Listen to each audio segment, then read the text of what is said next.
In a luxurious mansion, the story began with the black sheep of a high-ranking noble family. That person had once ruled this academy like a king, but after a series of offenses, including insulting Princess Penia and cheating on exams, the family decided to disown him. The young man named Ed Rothstaler bitterly realized that fate was mocking him. His life was over.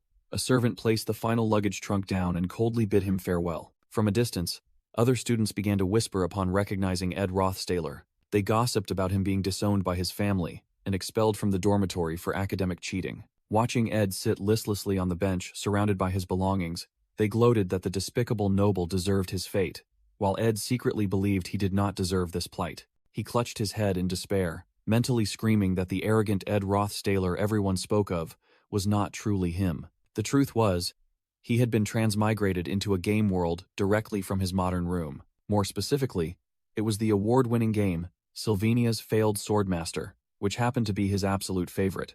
He thought bitterly about how other transmigrators usually became powerful protagonists, such as the genius eldest son of a great clan or an SSS rank hunter. Yet, he had woken up in the body of Ed Rothstaler, a third-rate villain who gets expelled from the dormitory right at the beginning. Ed angrily jumped to his feet, declaring this was utterly unfair, as he had always lived a simple and humble life previously. The nearby group of students heard him and burst into laughter, mocking his audacity and calling him garbage.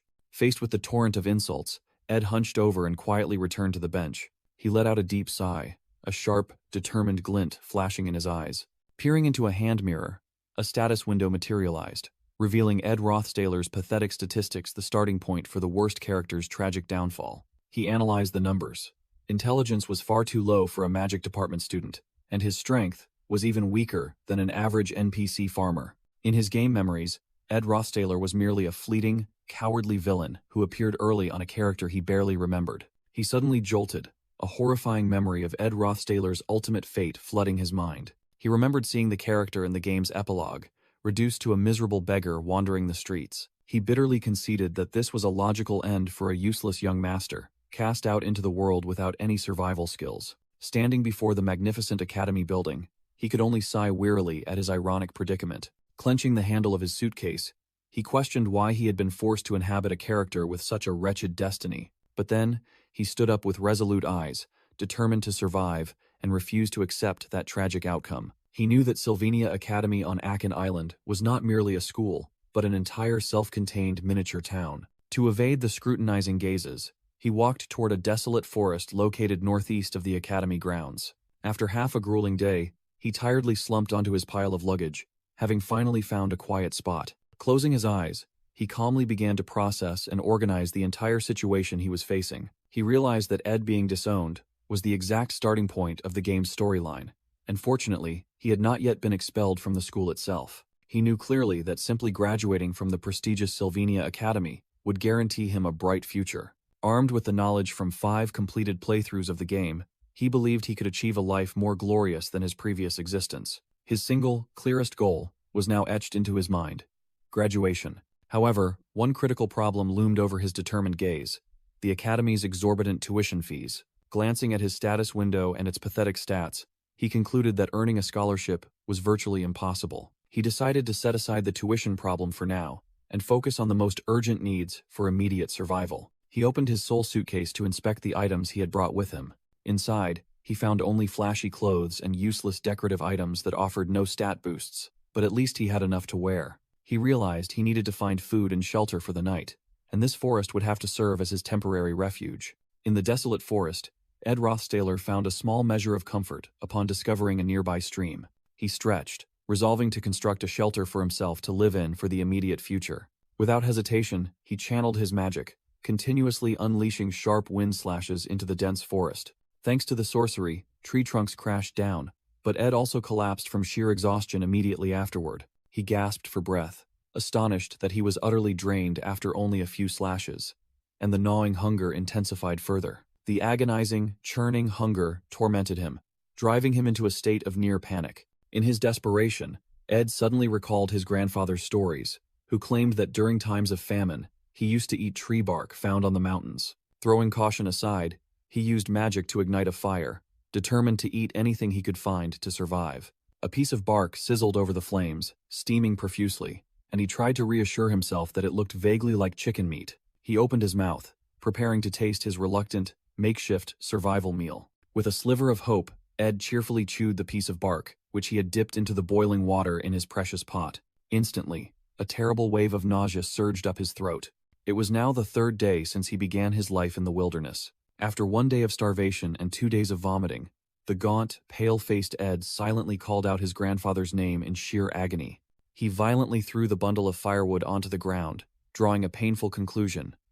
Wood should only ever be used as building material. Ed began his work, using all his strength to drive a large support pole into the ground for the shelter's frame. However, trying to hold 4 heavy poles steady simultaneously, with only 2 hands, proved to be an overwhelming challenge. The heavy wooden beams collapsed, crashing down onto Ed in his state of utter helplessness. He gritted his teeth, roaring in frustration and struggling fiercely, refusing to give up. With an extraordinary effort, Ed used a leather rope to tightly bind the wooden beams together, finally forming a sturdy frame. After much effort, Ed collapsed, kneeling before the newly erected tent frame, his stomach rumbling with hunger, knowing the long road ahead. Having no other choice, he threw a pile of clothes onto the ground to create a makeshift bed for the night.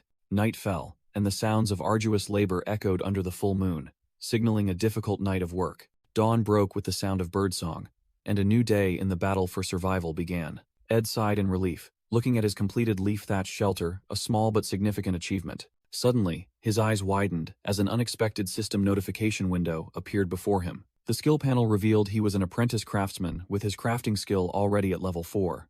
Stunning Ed as he realized the game's crafting system still existed. He suddenly understood that, despite being a noble, his innate talent for crafting far surpassed his magical abilities. But at that moment, the constant rumbling of his stomach reminded him that crafting skills were needed now more than ever to fill his belly. The system notification confirmed that his crafting skill had increased after he completed a crude, self-made spear. Tormented by hunger for 2 days, Ed erupted in despair, screaming that all he wanted was a decent meal. Despite his exhausted body, he stood in the stream, using his desperation as motivation to continuously spear fish. The desperate desire to eat fish became his sole motivation, as the prey swam tantalizingly before his eyes. With his last ounce of strength, Ed focused his chant, successfully conjuring a flame to prepare his first meal. 2 fish grilled fragrantly over the fire, and he told himself he only needed to survive 1 more week until the academy entrance day. As he prepared to take the first bite of fish, Ed believed that if he could just get through this week,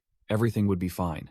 However, a sudden voice from behind startled him. Ed turned around, looking astonished, suddenly realizing he had been so focused on survival that he had forgotten one vital detail. Standing before him was a beautiful blonde girl who surprisingly called out the name Ed Rothstaler. He was stunned, realizing that the game's main characters were also here, and in a flashback, he recalled never expecting to run into her. In the flashback, Ed remembered the cold voice of a woman in a uniform, demanding that he leave the academy. That person was Princess Penia, who had questioned his very presence. Ed recalled the past sins of the original version of himself. He had tried to use his noble status to harass Isla, the protagonist's childhood friend, and paid the price immediately. Unwilling to accept defeat, Ed had plotted revenge by cheating on the entrance exam to prevent the protagonist from enrolling at Sylvania Academy. However, his actions were discovered by another person who had concealed her identity to participate in the exam. That person was none other than Penia alias Kroll, the 3rd princess of the Kroll Empire. Penia activated her Eyes of Truth, a special ability that allowed her to see through all lies and schemes. Even though Ed vehemently denied the charges after being caught red-handed, Penia's eyes exposed everything. Consequently, he was immediately expelled from the dormitory in disgrace. Back in the present, Penia angrily demanded to know what Ed was doing here, making him secretly think she was the last person he wanted to see right now. She questioned why he hadn't been expelled yet, and Ed explained that he was only kicked out of the dormitory but remained a student. Ed intended to keep his explanation brief, to avoid trouble, but Penia immediately cut him off, yelling at him to leave, and threatening to speak with the dean to have him expelled immediately. As she listed Ed's crimes, he desperately watched the meal he had struggled to catch after 3 days of starvation burn to a crisp over the fire. Ed frustratingly realized that not only his dinner, but also his entire future was in jeopardy. He knew that given her status, Princess Penia absolutely had the power to get him truly expelled. Unexpectedly, Ed changed his demeanor, stepped forward, and questioned why a member of the royal family was traveling alone without an escorting knight as night approached. With a sharp gaze, he emphasized the abnormality of a princess, venturing alone into this desolate forest. Having hit a nerve, Penia became defensive, a blue aura flaring around her as she warned Ed that he would regret it if he dared to act foolishly. In response to Penia's warning, Ed unexpectedly dropped to one knee. With a confident smile, he placed his hand over his chest and expressed his profound gratitude to her. Suspicious, Penia immediately activated her eyes of truth to verify the words of the man before her. Her ability confirmed that Ed's words were the absolute truth, without a single lie, leaving Penia completely stunned. Ed smirked internally, because his gratitude for escaping his family was entirely genuine. He recalled the sinful past of the Rothstaler family, a powerful noble house that had abused its authority to conduct inhumane experiments. Their fate was the guillotine and imprisonment, a destiny he had fortunately escaped by being disowned. Although he was currently suffering from hunger and cold with burnt grilled fish, Ed found it infinitely better than death. He told himself that he had to genuinely convince Penia in order to survive, because if he failed and was expelled, it would be the end of his life in this world. Returning to reality, Ed analyzed the situation and recognized the anomaly of the princess being here alone. He stood up and offered a sharp deduction. She must be taking the placement test. It was Professor Glast's exam, a test requiring students to find magic orbs hidden throughout the forest. Ed knew this test was notoriously difficult, even for the most talented students. Penia immediately dismissed him, believing Ed was just trying to flatter her, and still maintaining his despicable nature. Just as she was threatening to report him to the academy, Ed suddenly interrupted her with a bold declaration. He asserted that without his help, she would never make it into Class A. Ed proposed a deal. If his words proved false, she was free to have him expelled, then pointed the way toward a lake in the southeast. There, on a small island, was Marilda, the guardian spirit tree, the key for her to pass the test. Following Ed's instructions, Penia found a magic orb shining brightly. She held the gift in her hand, her eyes filled with determination, yet still harboring doubt. Penia recalled Ed's pathetic state just 3 days prior, a despicable liar. However, that image was completely contrary to the composed person she had just encountered. Standing beneath the guardian spirit tree, the princess was lost in thought over these contradictions. As time passed, the Academy's placement exam officially came to an end. Professor Glast of the Magic Department requested the students present the marbles they had found. A group of clueless students brought forth items that were completely irrelevant to the requirement. He sternly declared that all those who failed to understand the intent of the examination would be placed in Class F. The professor explained that only those who found the marble containing a low amount of mana would be admitted to Class A, and only 3 students had succeeded. The first person named was Ziggs, a male student with a serious expression. The second was Lortel, a red-haired female student with a confident smile. Professor Glast revealed that the last person had found the marble concealed by the guardian spirit Marilda, and that person was Penia, who was declared the top scorer of the examination. Meanwhile, Ed Rothstaler was struggling to survive, lamenting his burnt fish and exhaustion. He resigned himself to crafting a makeshift fishing rod, looking displeased with the result. Amidst his difficult life, Ed pondered deeply about the third princess, Penia Elias Kroll. He knew she had grown up in a royal environment full of deceit, honing her sharp intuition. Because of those truth-seeing eyes, Ed was forced to provide genuine information, but this was also the beginning of a more complex plan. In the original story, the proud Princess Penia later earned the nickname the Merciful Princess due to a crushing failure in the placement exam. That failure led to her being placed in Class F and experiencing deep humiliation. Ed Rothstaler realized that if Penia, who heavily influenced the first half of the story, found the golden marble and was placed in Class A, a significant portion of the original plot would completely collapse. Sitting in the forest, Ed mused. If he avoided expulsion, all his knowledge of the game would become useless, putting him in a perilous situation. However, the actual top student of the class was a girl named Lucy May Reel. Ed reassured himself that the future had not changed after all. Meanwhile, Penia, with her eyes capable of discerning the truth, had confirmed Ed's words. She had indeed found the marble, proving that Ed Rothstaler had not lied. She clutched the golden marble tightly, her heart filled with conflict.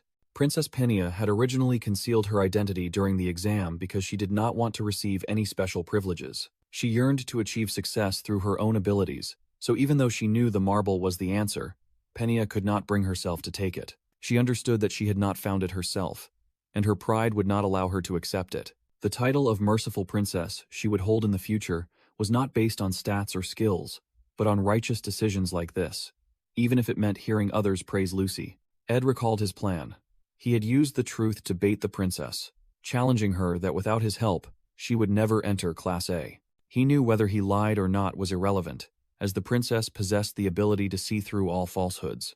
And although Ed had spoken the truth, believing Penya's pride would lead to her failure, she remained confident that she would prove him wrong by entering Class A on her own merit, only to later vent her frustration on a door. However, the result was that Ed Rothstaler had not lied, and she had failed to enter Class A. Simultaneously, Ed's fishing line had just been cast into the water. Powerless in the situation, the princess could only grind her teeth in fury, declaring that she would keep a close watch on Ed Rothstaler. In the desolate forest, Ed's fishing line suddenly tugged hard. Ed Rothstaler cheered happily, having caught a large fish for his meal. Despite his harsh life, he had to push himself to run every dawn. He shot out like an arrow from his forest refuge to arrive at school on time. His breath was ragged, and sweat poured down the young man's determined face. Finally, Ed arrived, successfully returning to Sylvania Academy. The sight of the prestigious school appeared before him, with petals fluttering in the wind as if in welcome. Inside the magnificent hall, the opening ceremony began with solemn speeches. However, Ed's return was only greeted by contemptuous whispers from the other students. Ignoring them all, he focused only on the stake before him, the spoils of the victor. Ed calmly enjoyed the hearty meal, disregarding the curious stares around him. Another group of female students also recognized him, gossiping about his shameful behavior during the exam but admitting he looked somewhat different. While Ed's sole focus was graduation, others were busy with social relationships. From a distance, Lortel quietly observed Ed, sensing something strange about him. She secretly hoped this new version of him would not cause her any trouble. The opening day at Sylvania Academy marked a turbulent new beginning, but on the very first day of the semester, a major incident occurred. Ed recalled the moment he was summoned to the dean's office. He had stood on the verge of expulsion, his future dim and bleak.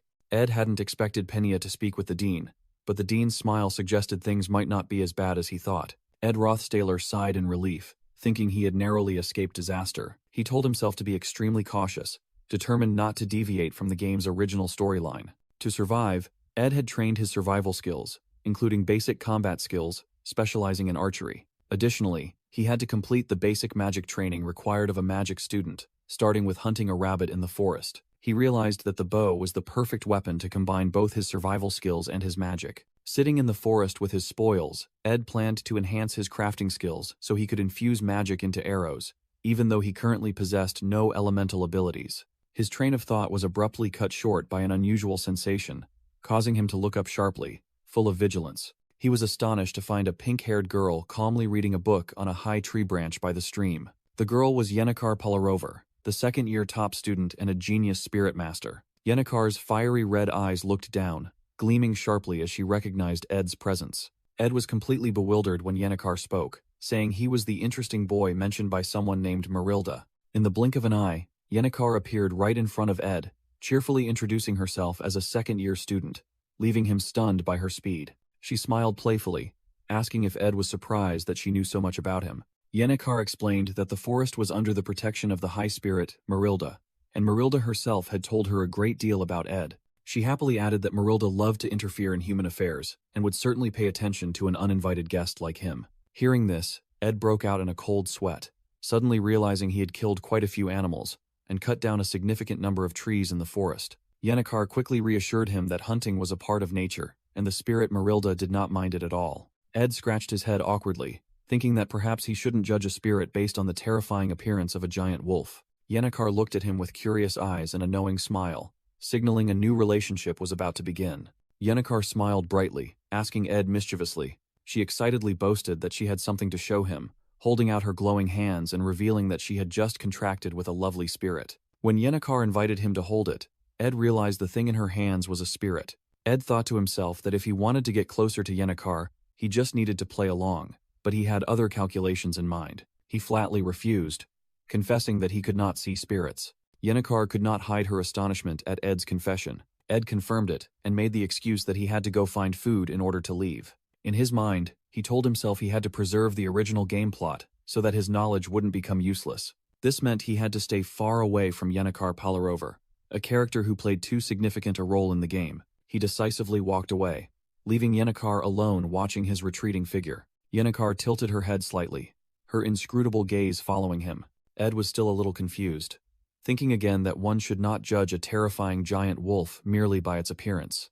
After Ed disappeared, Yennecar conversed with the spirit Marilda, admitting that Ed was indeed an interesting person. She believed that Ed truly could not see Marilda, and wondered about his real identity. She also felt slightly sulky, annoyed that she had been friendly only to receive indifference from him. Nevertheless, she quickly regained her composure, certain that this would not be the last time they met. Yennecar was confident that she had plenty of time to learn more about the mysterious man. The scene shifted to Ed, who was well aware of the significant distance between his forest shelter and the academy. Therefore, every day he had to run from dawn to make it to class on time, inadvertently turning his commute into a rigorous training exercise that boosted his stats. To secure his scholarship, Ed Rothstaler had to study diligently, using both stone tablets and wooden sticks to take notes in the library. On his way back, he stopped by the stream to wash his only uniform, hoping it would dry in time for the next school day. Returning to his makeshift dwelling, he checked his meager supplies and suspected that something was missing. But more important was the presence of a person he had sensed for a long time. Ed suddenly turned around, questioning the stalker lurking behind the bushes. "How much longer do you plan to follow me?" Caught red-handed, Yennecar Palarover panicked, while Ed snapped that her actions were too obvious. To drive her away, Ed deliberately put on a terrifying expression, growling about his own terrible reputation. Contrary to his expectation, Yennecar calmly replied that those were just other people's rumors. She smiled gently, asserting that she still didn't truly understand him and wanted to find out for herself. This reaction stunned Ed. He inwardly confirmed that this was Yennecar's true nature. In Ed's eyes, Yennecar appeared innocent on the surface, but deep inside lay an incredibly fierce conviction. However, knowing the future, Ed could not accept this approach, especially when the image of her enveloped in dark, demonic energy flashed in his mind. He recalled a terrifying truth. Yennecar Palarover was the final boss of Act 1 the story. Telling himself he had to play the villain to the end, Ed decided to resort to a low blow and asked Yennecar for a favor. Hearing the proposal, Yennecar immediately showed immense joy, her eyes shining brightly with anticipation. Ed began to elaborate on his desperate circumstances after being disowned by his family. Then he bluntly asked to borrow money, causing the smile on Yennecar's face to freeze and shatter like a stone statue. Ed continued to press her, saying that friends should help each other, and asked how much money she had, even though he knew she was a scholarship student. He knew her fatal weakness. Yennecar came from a poor peasant family, and money was the most sensitive issue. Cornered by the question of money, Yennecar could only stammer awkwardly. With a whispered apology, the young girl's inner world shattered into pieces. Ed Rothstaler coldly confirmed in his mind that the plan to eliminate Yennecar Palarover had succeeded. 3 days later, his life in the forest continued. Returning from a hunt, Ed reassured himself that despite a slight pang of guilt, this was the only way to avoid getting involved with the main characters. He told himself to be extremely careful and not deviate from the game's plot. Exhausted upon his return, he pulled back the curtain of leaves covering the entrance to his temporary tent. Utterly spent, Ed collapsed right at the entrance. He was horrified to discover a stranger inside, a character of even greater importance than Yennecar. It was Lucy Mayriel, the Academy's top student, sound asleep in his tent. Stretching with a wide yawn, Lucy woke up, causing Ed further panic as he wondered why she was there. While Ed was worrying about the broken storyline, Lucy complained that the noise was preventing her from sleeping. Just as Ed was about to retort, she cut him off, saying she didn't mean him. She lethargically pointed behind him and stated she was referring to the giant wolf there. A massive surge of blue spiritual energy erupted behind Ed as Lucy explained that it kept talking to him. From within the vortex of energy, the form of a sacred wolf gradually materialized. Lucy began relaying the spirit's words to Ed, who stood frozen amidst the blue light. The full, majestic form of Marilda, the wolf spirit, manifested directly behind Ed. The spirit's request was finally revealed. Save Yennecar in the future. Ed was confused when Lucy pointed into the empty air, asserting that he couldn't see anything. Indeed, the forest surrounding his shelter was completely empty. He thought to himself that this trouble was even worse than Yennecar. Ed couldn't understand why someone like Lucy would choose to sleep in his makeshift tent. As soon as she finished relaying the message, Lucy rolled over and went back to sleep, ignoring Ed's desperate shouts. Suddenly, Ed paused as a thought flashed through his mind. He recalled that with her ability to walk on air, Lucy could go anywhere like a stray cat. Whether it was the top of a clock tower or a strange rooftop, no place could stop her from finding a spot to nap. Ed realized that his campsite, located in the secluded northern forest where no one ventured, was not far at all for Lucy, especially since the area offered a cool breeze and the gentle sound of the stream. He bitterly concluded that he had inadvertently created a perfect spot for her to skip class and take a nap. With a darkened expression, Ed blamed himself for this carelessness. The next morning, the sky remained mockingly clear. Ed was determined to do something to resolve the situation. He realized in horror that Lucy could cast multiple high-level spells while flying here half asleep, and the presence of this monster would certainly disrupt the storyline. A system notification appeared, confirming that Ed had successfully crafted a snare trap and his crafting skill had leveled up. Immediately, Lucy sat down next to the trap and innocently asked Ed for some jerky, but he flatly refused her. Completely ignoring him, she snatched the meat and ate it happily, making Ed realize this girl would return many more times. He frantically searched through all his game knowledge, desperately seeking a solution, but bitterly admitted that no guide had ever mentioned how to deal with Lucy. However, Lucy casually mentioned that on her way here, she had encountered some maids from Ophelis Hall looking for Ed. The moment the maids were mentioned, Lucy was suddenly struck with extreme terror.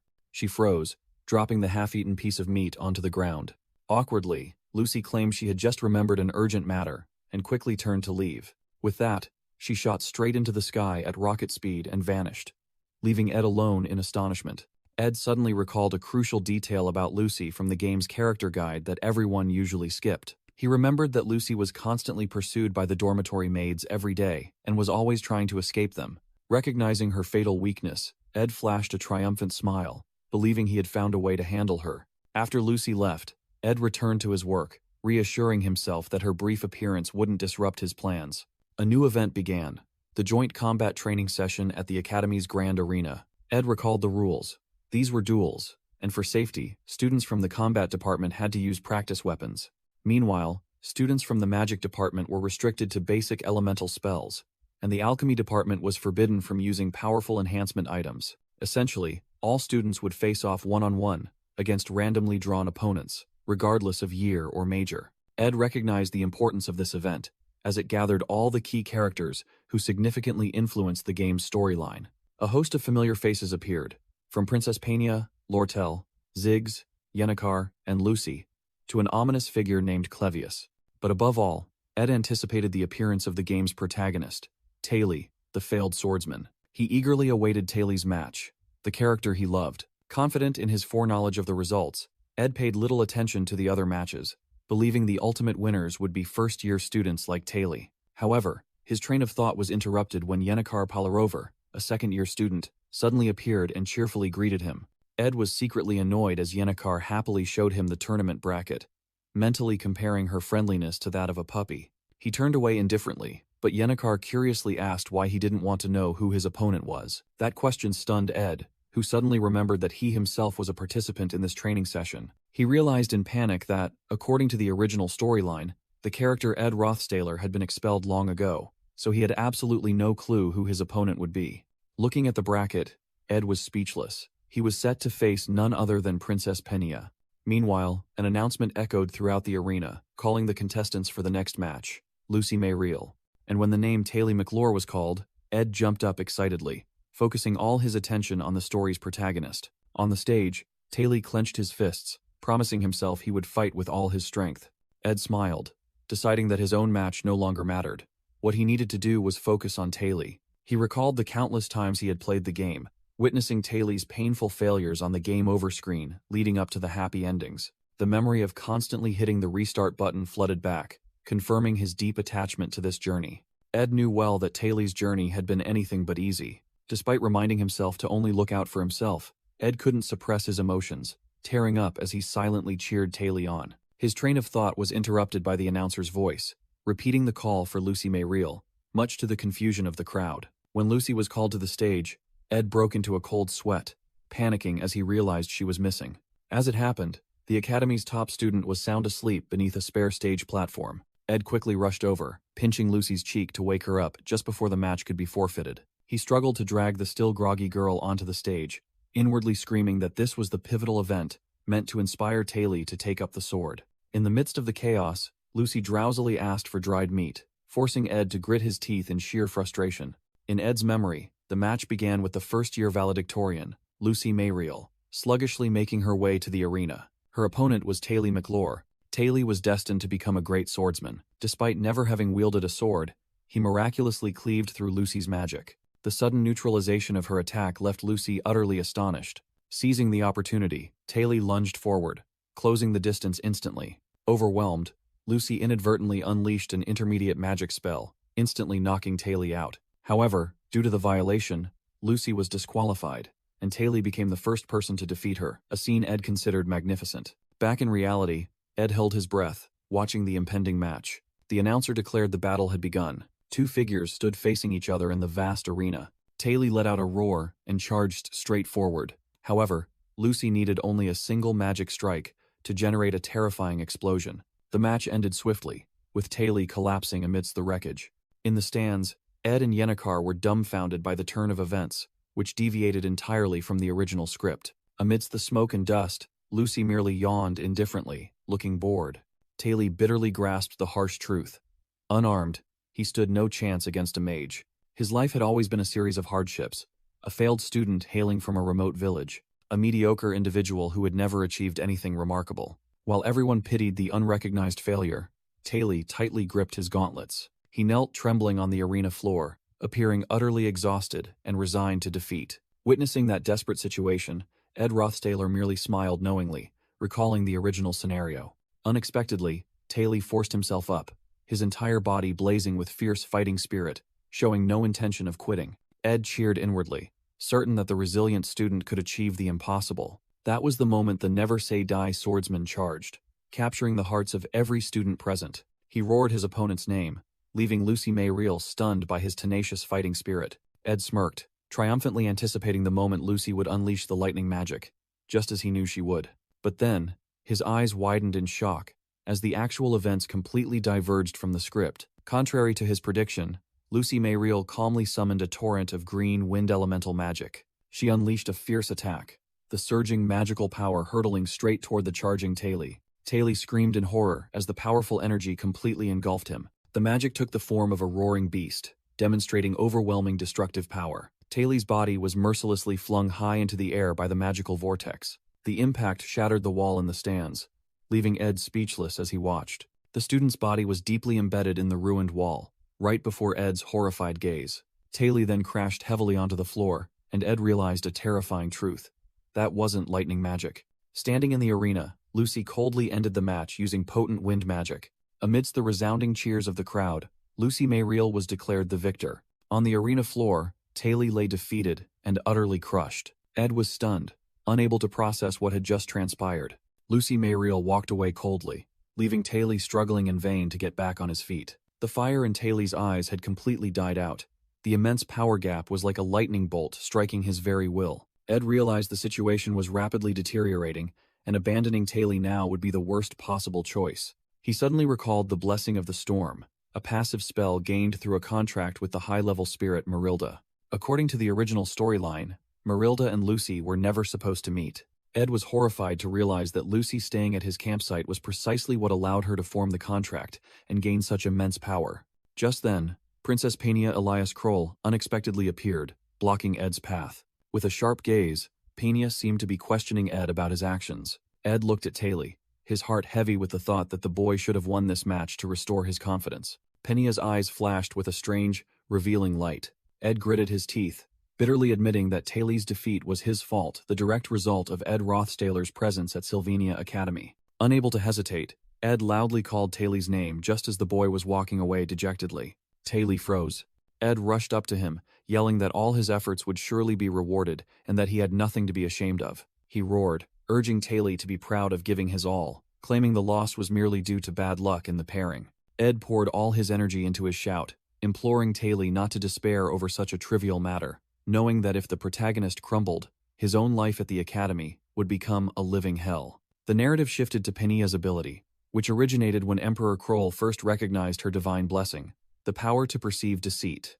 Penia's eyes of insight were not a gift, but a weapon forged by a life within the palace, rife with schemes and malice. She had to personally train her ability to discern falsehoods just to survive within that dark abyss. Consequently, Princess Penia always placed absolute faith in her own unique power. She could pierce through false smiles and recognize the rotting darkness hidden behind the respectful gazes within the palace. Yet, when confronted by a young man who sincerely expressed the honor of fighting her, she found herself unable to look him straight in the eye. Returning to the present, Penia met Ed's challenge with a similar, resolute determination. Meanwhile, the crowd began to murmur, concluding that Ed was merely a hypocrite, feigning kindness to mock the very person he once tormented. Penia silently agreed with them, as in her memories, those rumors were entirely accurate. She recalled the image of Ed Rothstaler, a contemptible figure who had used his status to humiliate younger students. He had even attempted to interfere with the entrance exam and was caught red-handed, an arrogant and terrible individual. But then Penia questioned whether that truly defined the person Ed was now. She suddenly recalled the moment he had rushed after Taylor just minutes earlier. His desperate expression and sincere shout at that moment bore no resemblance to mockery. Penia realized Ed's concern was genuine, just as the referee declared the official start of the duel. However, another student, Penia's original opponent, spoke up, calling Ed a mere distraction. Suddenly, a silver-haired female student appeared, channeling a powerful surge of water magic and declaring she would end the match immediately. The girl focused her energy, generating a massive sphere of water, ready to unleash her initial strike. A colossal pillar of water erupted, launching Ed into the air, while the silver-haired girl internally analyzed her opponent. She was determined to use this battle to purge the distracting thoughts plaguing her mind, wondering how Ed would manage to defend against her assault. Princess Penia believed that after this intense battle, she would finally be able to discern Ed's mysterious motives. Yet, her attack struck Ed with shocking and unexpected ease. Penia was bewildered, unable to comprehend what had just transpired. Ed collapsed onto the arena floor after a single blow. Lying on the ground, he nonchalantly conceded defeat. Penia screamed in utter shock, unable to believe her eyes. She suddenly realized that Ed had seen the trajectory of her attack, but had intentionally chosen not to evade it. From the stands, the crowd jeered, mocking Ed for a defeat even more pathetic than Taylor's. Ed stood up, bowed, and thanked Penia for the match, further confusing her with his bizarre conduct. A realization flashed through Penia's mind as she observed him more closely. She realized that since stepping onto the arena, Ed had not once met her gaze directly. As Penia's victory was announced, she was aghast, concluding that he had never intended to engage in combat at all. Meanwhile, Ed hastily departed, his mind fixed on one goal, acting in a way that would not disrupt the main storyline, especially when dealing with a crucial character like Princess Penia, because the person even more important than her was Taylor, the true protagonist of this world. Realizing Taylor had vanished, Ed frantically scanned his surroundings. Suddenly, Penia's voice rang out, calling his name from behind him. Ed turned and saw the princess panting at the end of the hall, and he felt a sudden pang of worry seeing her alone without her guards. Penia angrily grabbed Ed, brushing aside his casual attempts at explanation. She yelled at him, asserting that he never intended to fight her seriously, and only wanted to escape the arena as quickly as possible. In her outburst, Penia vented all her burdens: the massive workload, the merchant Lortel, the demanding Professor Glast, and the academy staff. She screamed in frustration, feeling utterly overwhelmed by the sheer volume of things she had to worry about. Directing her fury at Ed, she demanded to know who he was to dare distract her, leaving Ed stunned as he realized the true complexity of the princess's life. Ed gently placed a hand on Penia's shoulder and softly addressed her. He advised her to calm down and take a deep breath, telling her there was no need for such agitation. Following Ed's instruction, Penia attempted to inhale deeply. She then slowly exhaled, striving to regain her composure. After a moment of silence, Penia awkwardly pleaded with Ed to forget everything that had just happened. Her face flushed crimson with shame, leaving Ed only able to offer an awkward agreement. Ed hastily asked if he was free to leave, but Penia admitted that jumping to conclusions was a terrible habit of hers. She chastised herself for constantly trying to uncover others' true motives, a habit formed by palace life while Ed merely wanted to find Taylor. Deciding to stop beating around the bush, Penia's eyes flashed with a sharp light of insight. She bluntly accused Ed of intentionally allowing his family to disown him because he was aware of the dark secrets of the Rothstaler house. Penia pointed, asserting that Ed had only bullied Taylor to manufacture a justifiable reason for his own expulsion. Ed was stunned by her sharp deduction, secretly admitting that while half of it was incorrect, the dark truth about the Rothstaler family did indeed exist. He immediately denied everything, claiming ignorance and stating that it was a matter she would have to investigate herself in the distant future. Penia roared, exposing the contradiction of Ed, cheering on the very person he was supposedly trying to get expelled, asserting that he never held genuine malice toward Taylor. Ed fabricated a ridiculous excuse, claiming he was merely teasing Taylor to improve his image, but Penia brushed it aside and demanded he look her in the eye while lying, activating her eyes of clairvoyance. Even as his nose metaphorically grew like Pinocchio's, Ed stubbornly insisted on the truth of his words, which the system immediately flagged as a lie. Despite the system exposing his falsehood, Ed stubbornly maintained his claim. Penia angrily stomped her foot, yet Ed inwardly noted that she lacked concrete proof. Penia's fury reached a boiling point, making her seem to breathe fire. Ed continued to swear his innocence, his internal thoughts consumed by the struggle of being unable to deviate from the established plotline. Penia eventually cooled down, letting out a sigh as she conceded that without proof, she could not refute his claims. After a brief silence, Penia coldly granted Ed permission to leave, leaving him stunned by her sudden shift in demeanor. She gestured toward the door, noting that since he had been staring intently at it, he must be in a great rush. Ed turned to leave, offering a polite thank you just as the door began to creak open. However, he paused right at the threshold, his hand still gripping the door, realizing he had never witnessed Princess Penia behave in such a manner. Ed recalled Penia's influence within the game, remembering figures like Lortel and Professor Glast, various staff members, and the moments when she was under extreme stress. He glanced back at Penia's solitary figure and realized his presence had been the final straw. Yet he felt powerless to do more. Unexpectedly, Ed broke the silence, stating that his own burdens paled in comparison to what the princess was forced to carry, leaving Penia utterly astonished. He regarded her with empathy, remarking that she looked exhausted, and suggesting she should relax instead of constantly worrying about matters of state. Ed reminded her that this was Sylvania Academy, not the harsh imperial palace, and his words resonated deeply within Penia's mind. Though she had spent her entire life seeing through the falsehoods of others, Penia was stunned for the first time to find someone who could see through her own carefully constructed facade. Beneath the twilight sky, heavy panting echoed as someone sprinted at full speed. Ed rushed off in a panic, worried that he had wasted too much time. If Taylor gave up now, everything would be over. He sprinted down the corridor, calling out for Taylor, who was found slumped on the steps beside his wooden sword. Just as Ed stopped, unsure of what to say, Taylor screamed, ordering him to stay away. Abruptly, a girl darted out, positioning herself between the two of them, causing Ed to recognize her identity with surprise. With tear-filled eyes, Isla Triss, the story's heroine, screamed, demanding that Ed Rothstaler cease bullying Taylor immediately. A young girl spread her arms defensively, angrily shouting at a blonde man that he had done enough bullying. Just then, a dark-haired young man stepped forward, coldly remarking that the other person was still attending the academy. The blonde student was stunned, thinking to himself that his opponent had fully recovered.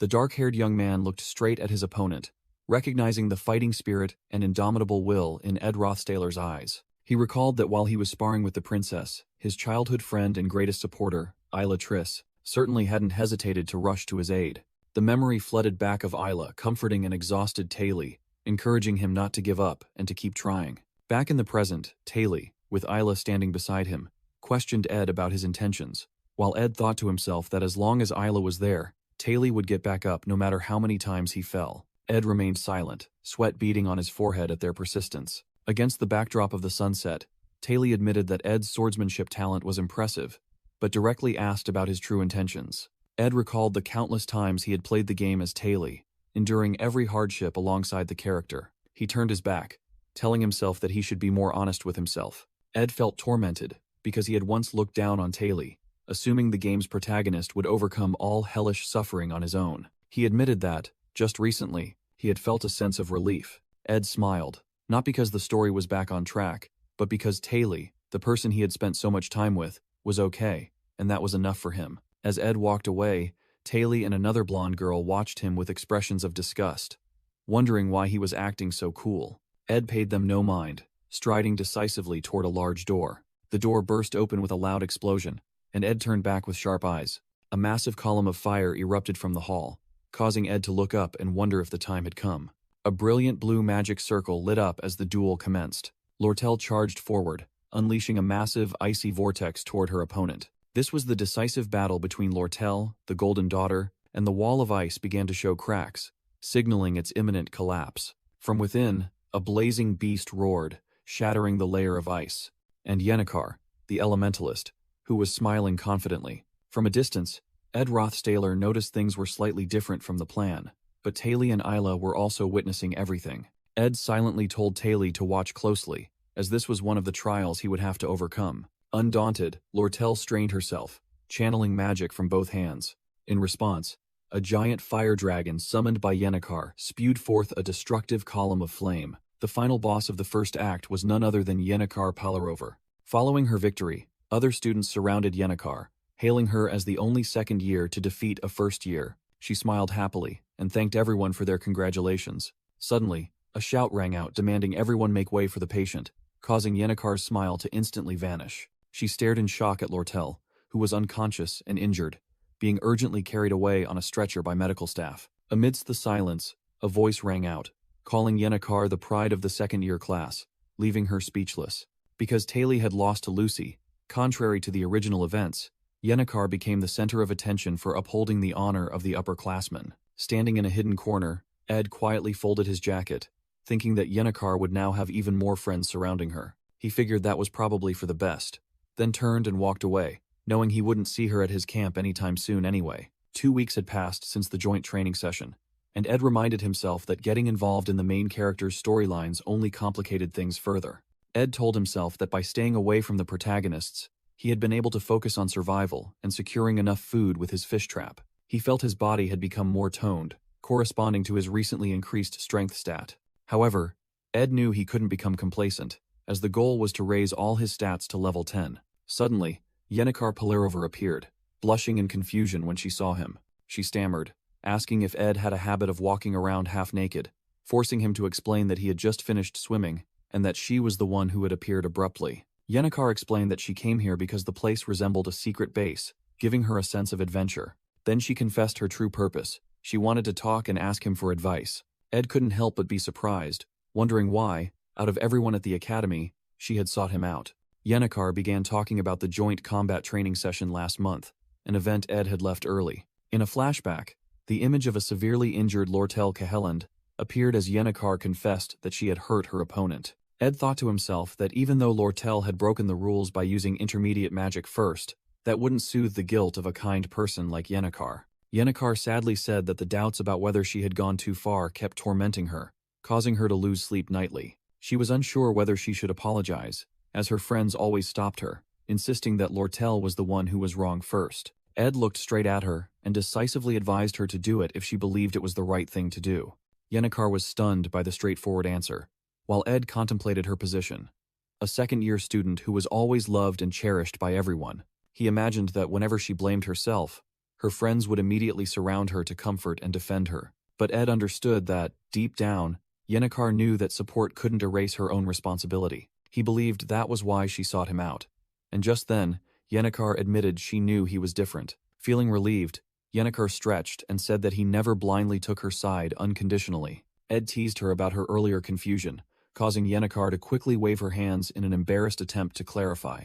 Yennekar secretly thought that Ed's demeanor didn't bother her at all, as he was completely different from the previous year. Although he always appeared cheerful, she realized Ed was deliberately keeping his distance, and even when asking to borrow money, he never seemed desperate. Seeing Ed's actions now, Yennekar felt a sense of relief. She smiled peacefully, wishing that everyone in the world was like Ed. Night fell, and the chirping of insects echoed among the bushes sparkling with fireflies.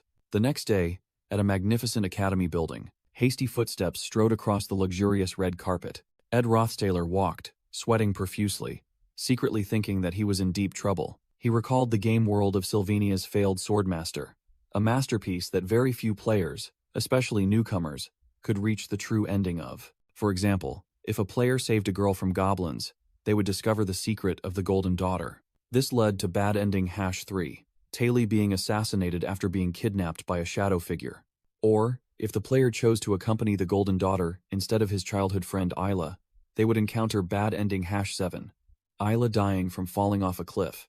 And if the player protected the Golden Daughter from Takan, the fire spirit summoned by Yennekar, bad ending Heishan 3 would occur, Taylor being burned to death. Suddenly, a voice interrupted Ed's thoughts, asking if he was listening.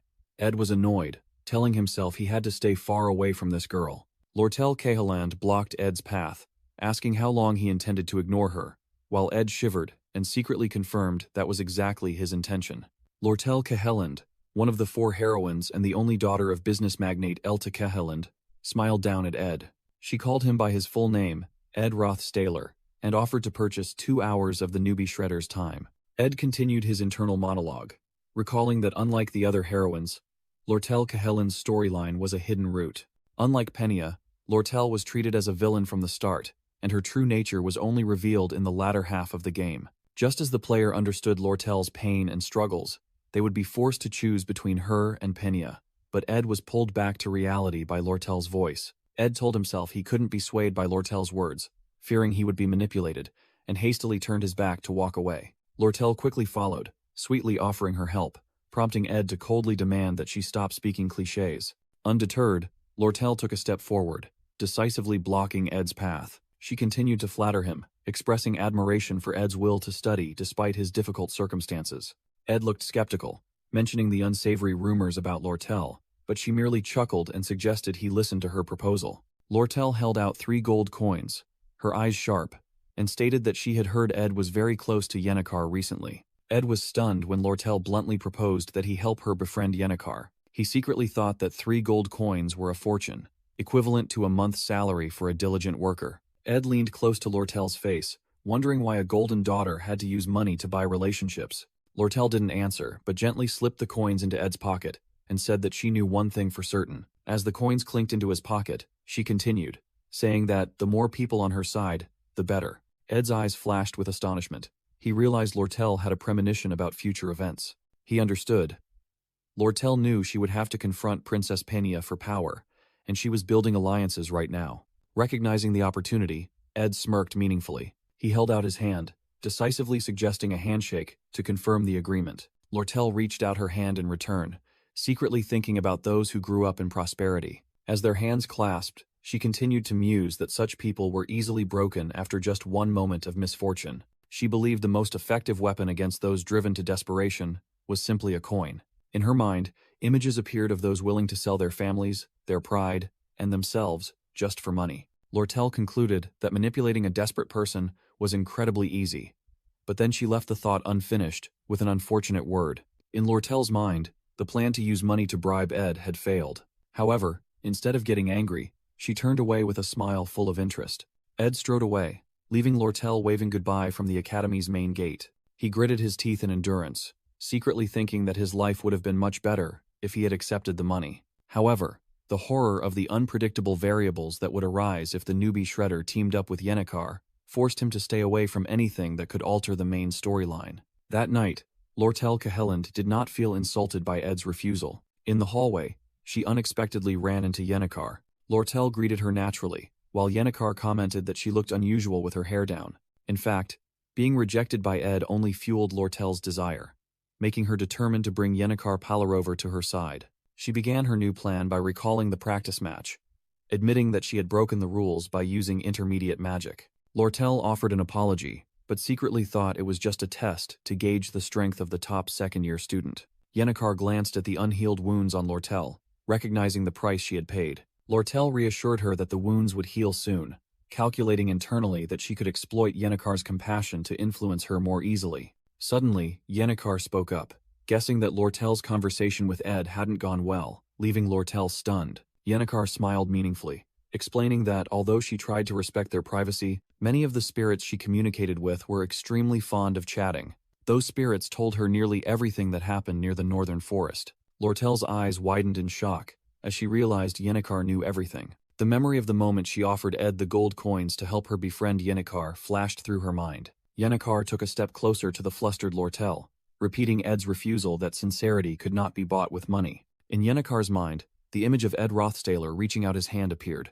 She concluded that Ed's actions, though also involving money, were far more touching than Lortel's. Yennecar bashfully admitted she might have been too arrogant, while Lortel silently realized she needed to completely reevaluate this person. Before leaving, Yennecar stated that she needed to try harder to prepare for her pact with the High Spirit, further confirming Lortel's belief that she had misjudged her. Yennecar paused at the door, called Lortel's name, and Lortel understood that her opponent was not as naive as she had once thought. The pink-haired girl sincerely apologized for severely injuring Lortel during their match. With a meaningful smile, Yennecar wished Lortel a speedy recovery, a gesture Lortel interpreted as coming from someone who understood the darkness of the world. The door closed, leaving Lortel alone in the silent hallway. Lortel let out a soft groan, admitting internally that Yennecar was indeed a formidable opponent. However, she couldn't shake the feeling that something was off about Yennecar's recent demeanor. In her room, Yennecar looked at her nameplate, telling herself she had to try her best. Sitting alone in the darkness, she reassured herself that having everyone place such high expectations on her was ultimately a good thing. The scene shifted to a fresh morning, where freshly washed clothes hung drying on a line. A mysterious person with white hair was sniffing the air, muttering that they smelled something. A massive explosion erupted, blowing away all the clothes Ed had hung out, causing him to scream in anger. With his shirt draped over his head, Ed cautiously looked around, loudly demanding to know who was there. Standing before him was Belle Maya, the head maid of Ophila's dormitory. Ed was stunned, realizing this was the very maid who had expelled him from the dormitory. While Ed was still flustered, Belle Maya glanced at his makeshift campsite and said she knew he lived there because Yennecar frequently mentioned it. Her gaze settled on his pile of wooden spears, and she bluntly remarked that she hadn't expected him to be living in such pathetic circumstances. Ed Rothstaler was confused by Belle Maya's comment, awkwardly wondering how this change in attitude benefited him. He secretly thought it was hard to focus on the head maid's words when his eyes kept being drawn to the basket in her hand. In Ed's mind, the Ophilis Dormitory Maid Corps appeared as an elite force, flawlessly executing every domestic task. He believed the basket Belle carried must be filled with precious ingredients, a testament to her master-level foraging knowledge. Recalling the in-game events that might affect Belle, Ed swallowed hard and suggested she didn't need to be overly formal with him. When Ed suggested she could treat him poorly as she had before, Belle Maya flatly refused. The headmaid's golden eyes flashed sharply. Ed smiled, saying he couldn't treat someone who always worked so hard poorly, while simultaneously realizing Belle didn't have a dedicated event arc in the game. Recognizing this as an opportunity for supporting characters to connect, Ed cheerfully asked about the basket in her hand. Following their conversation, Belle Maya pointed out all the edible fruits, mushrooms, and herbs in the forest to Ed. Thanks to this new knowledge, Ed was able to supplement his diet with fish and meat, making his self-sufficient life more abundant. He placed the sacred chalice on a small pile of kindling and prepared to use magic to start a fire. With a brief command, flames erupted from the chalice, transforming it into a convenient cooking hearth. Ed proudly realized that continuously using the two basic spells, Ignition Magic and Wind Slash, had helped him raise them to level 10. He used these skills to chop wood and cook, even successfully brewing a herbal tea from the leaves Belle had shown him. Ed took a sip of hot tea from the sacred chalice, enjoying the fruits of his labor. He relaxed, watching the sunset, realizing he had finished all his daily chores before the sun had even fully set. A satisfied smile appeared on Ed's lips as he admitted he was starting to genuinely enjoy this life. Suddenly, a flash of light streaked across the night sky, shattering his peace. Immediately afterward, a terrifying explosion occurred in the distance, marking an abrupt end to Ed's moment of relaxation. Ed was thrown high into the air by a tremendous shockwave.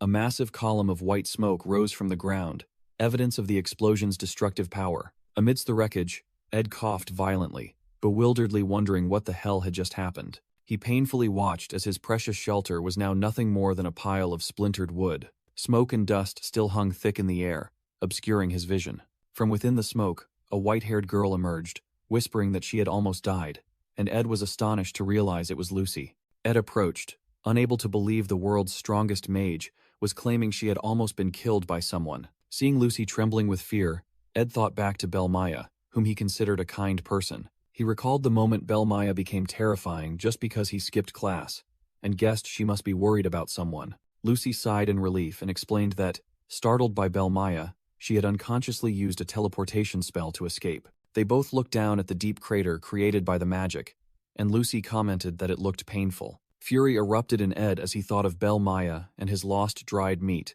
and he gritted his teeth, demanding to know about them from Lucy. He used a branch to hit Lucy on the head, simultaneously scolding her for blowing everything up and wondering what she had endured. When Lucy cried out in pain, Ed was stunned to realize her magic shield had not been activated. Lucy was equally confused, weakly admitting that she had completely run out of mana. The girl looked up at Ed with surprise and a hint of fear at his silence. Ed flashed a sinister grin, declaring he would make her pay for destroying his shelter. Far away on the hill, the sounds of beating and crying echoed, as Ed retaliated on behalf of the benevolent Belle Maya. After venting his anger, Ed decided he needed a sturdier home, built from quality wood. He headed to the library, determined to study architectural blueprints and material preparation methods to rebuild his life. A voice echoed, announcing that it was time for the library to close. Elka Islan, another student, spotted Ed Rothstaler diligently studying among the stacks and commented on his hard work. The girl smiled, introducing herself as Elka Islan, a first-year magic student, and said that seeing someone so focused had inspired her. Ed noticed Elka's eager expression, realizing she was waiting for him to introduce himself as well. He replied curtly, stating only his name, Ed. Upon hearing the full name, Ed Rothstaler, Elka froze in shock, while Ed bitterly acknowledged that his notoriety had not faded. However, Elka quickly composed herself and stated that Ed was completely different from the rumors. She pointed out that he had finished reading incomprehensible elemental magic books in just a few days, having even completed 6 thick volumes today alone.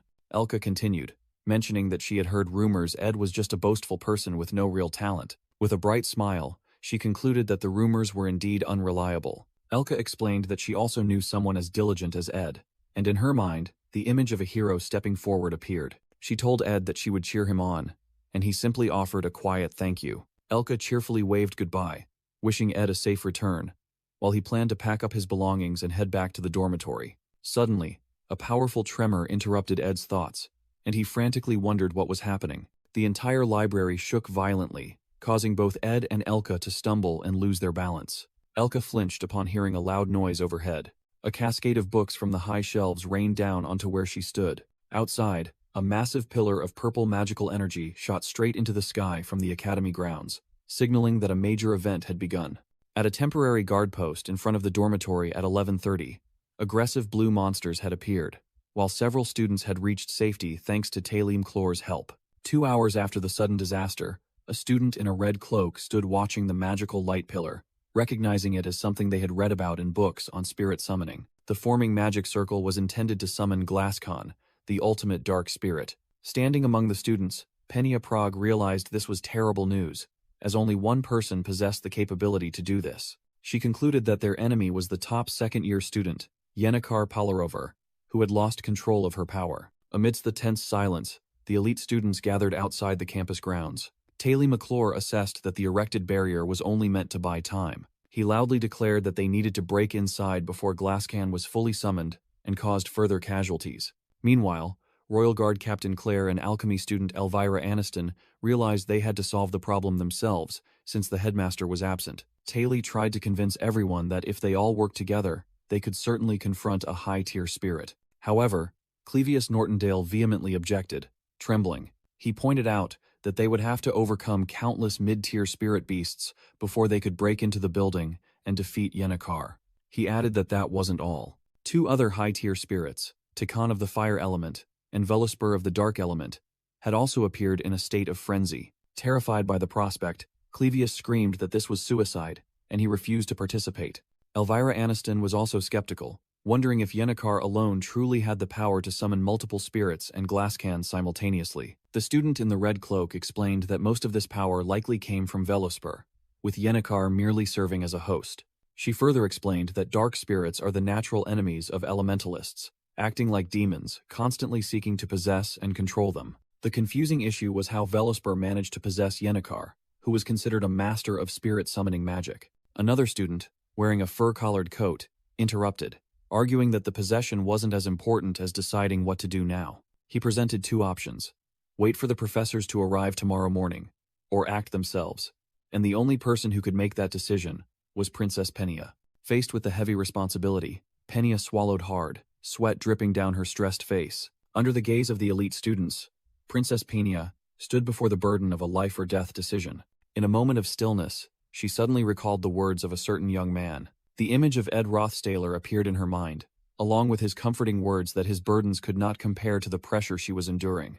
If only I could be more at ease, Penia thought to herself before loudly declaring that the plan would begin in 1 hour. She ordered that only those with proven capabilities, including herself, Knight Claire, and the most outstanding students, would participate in the operation.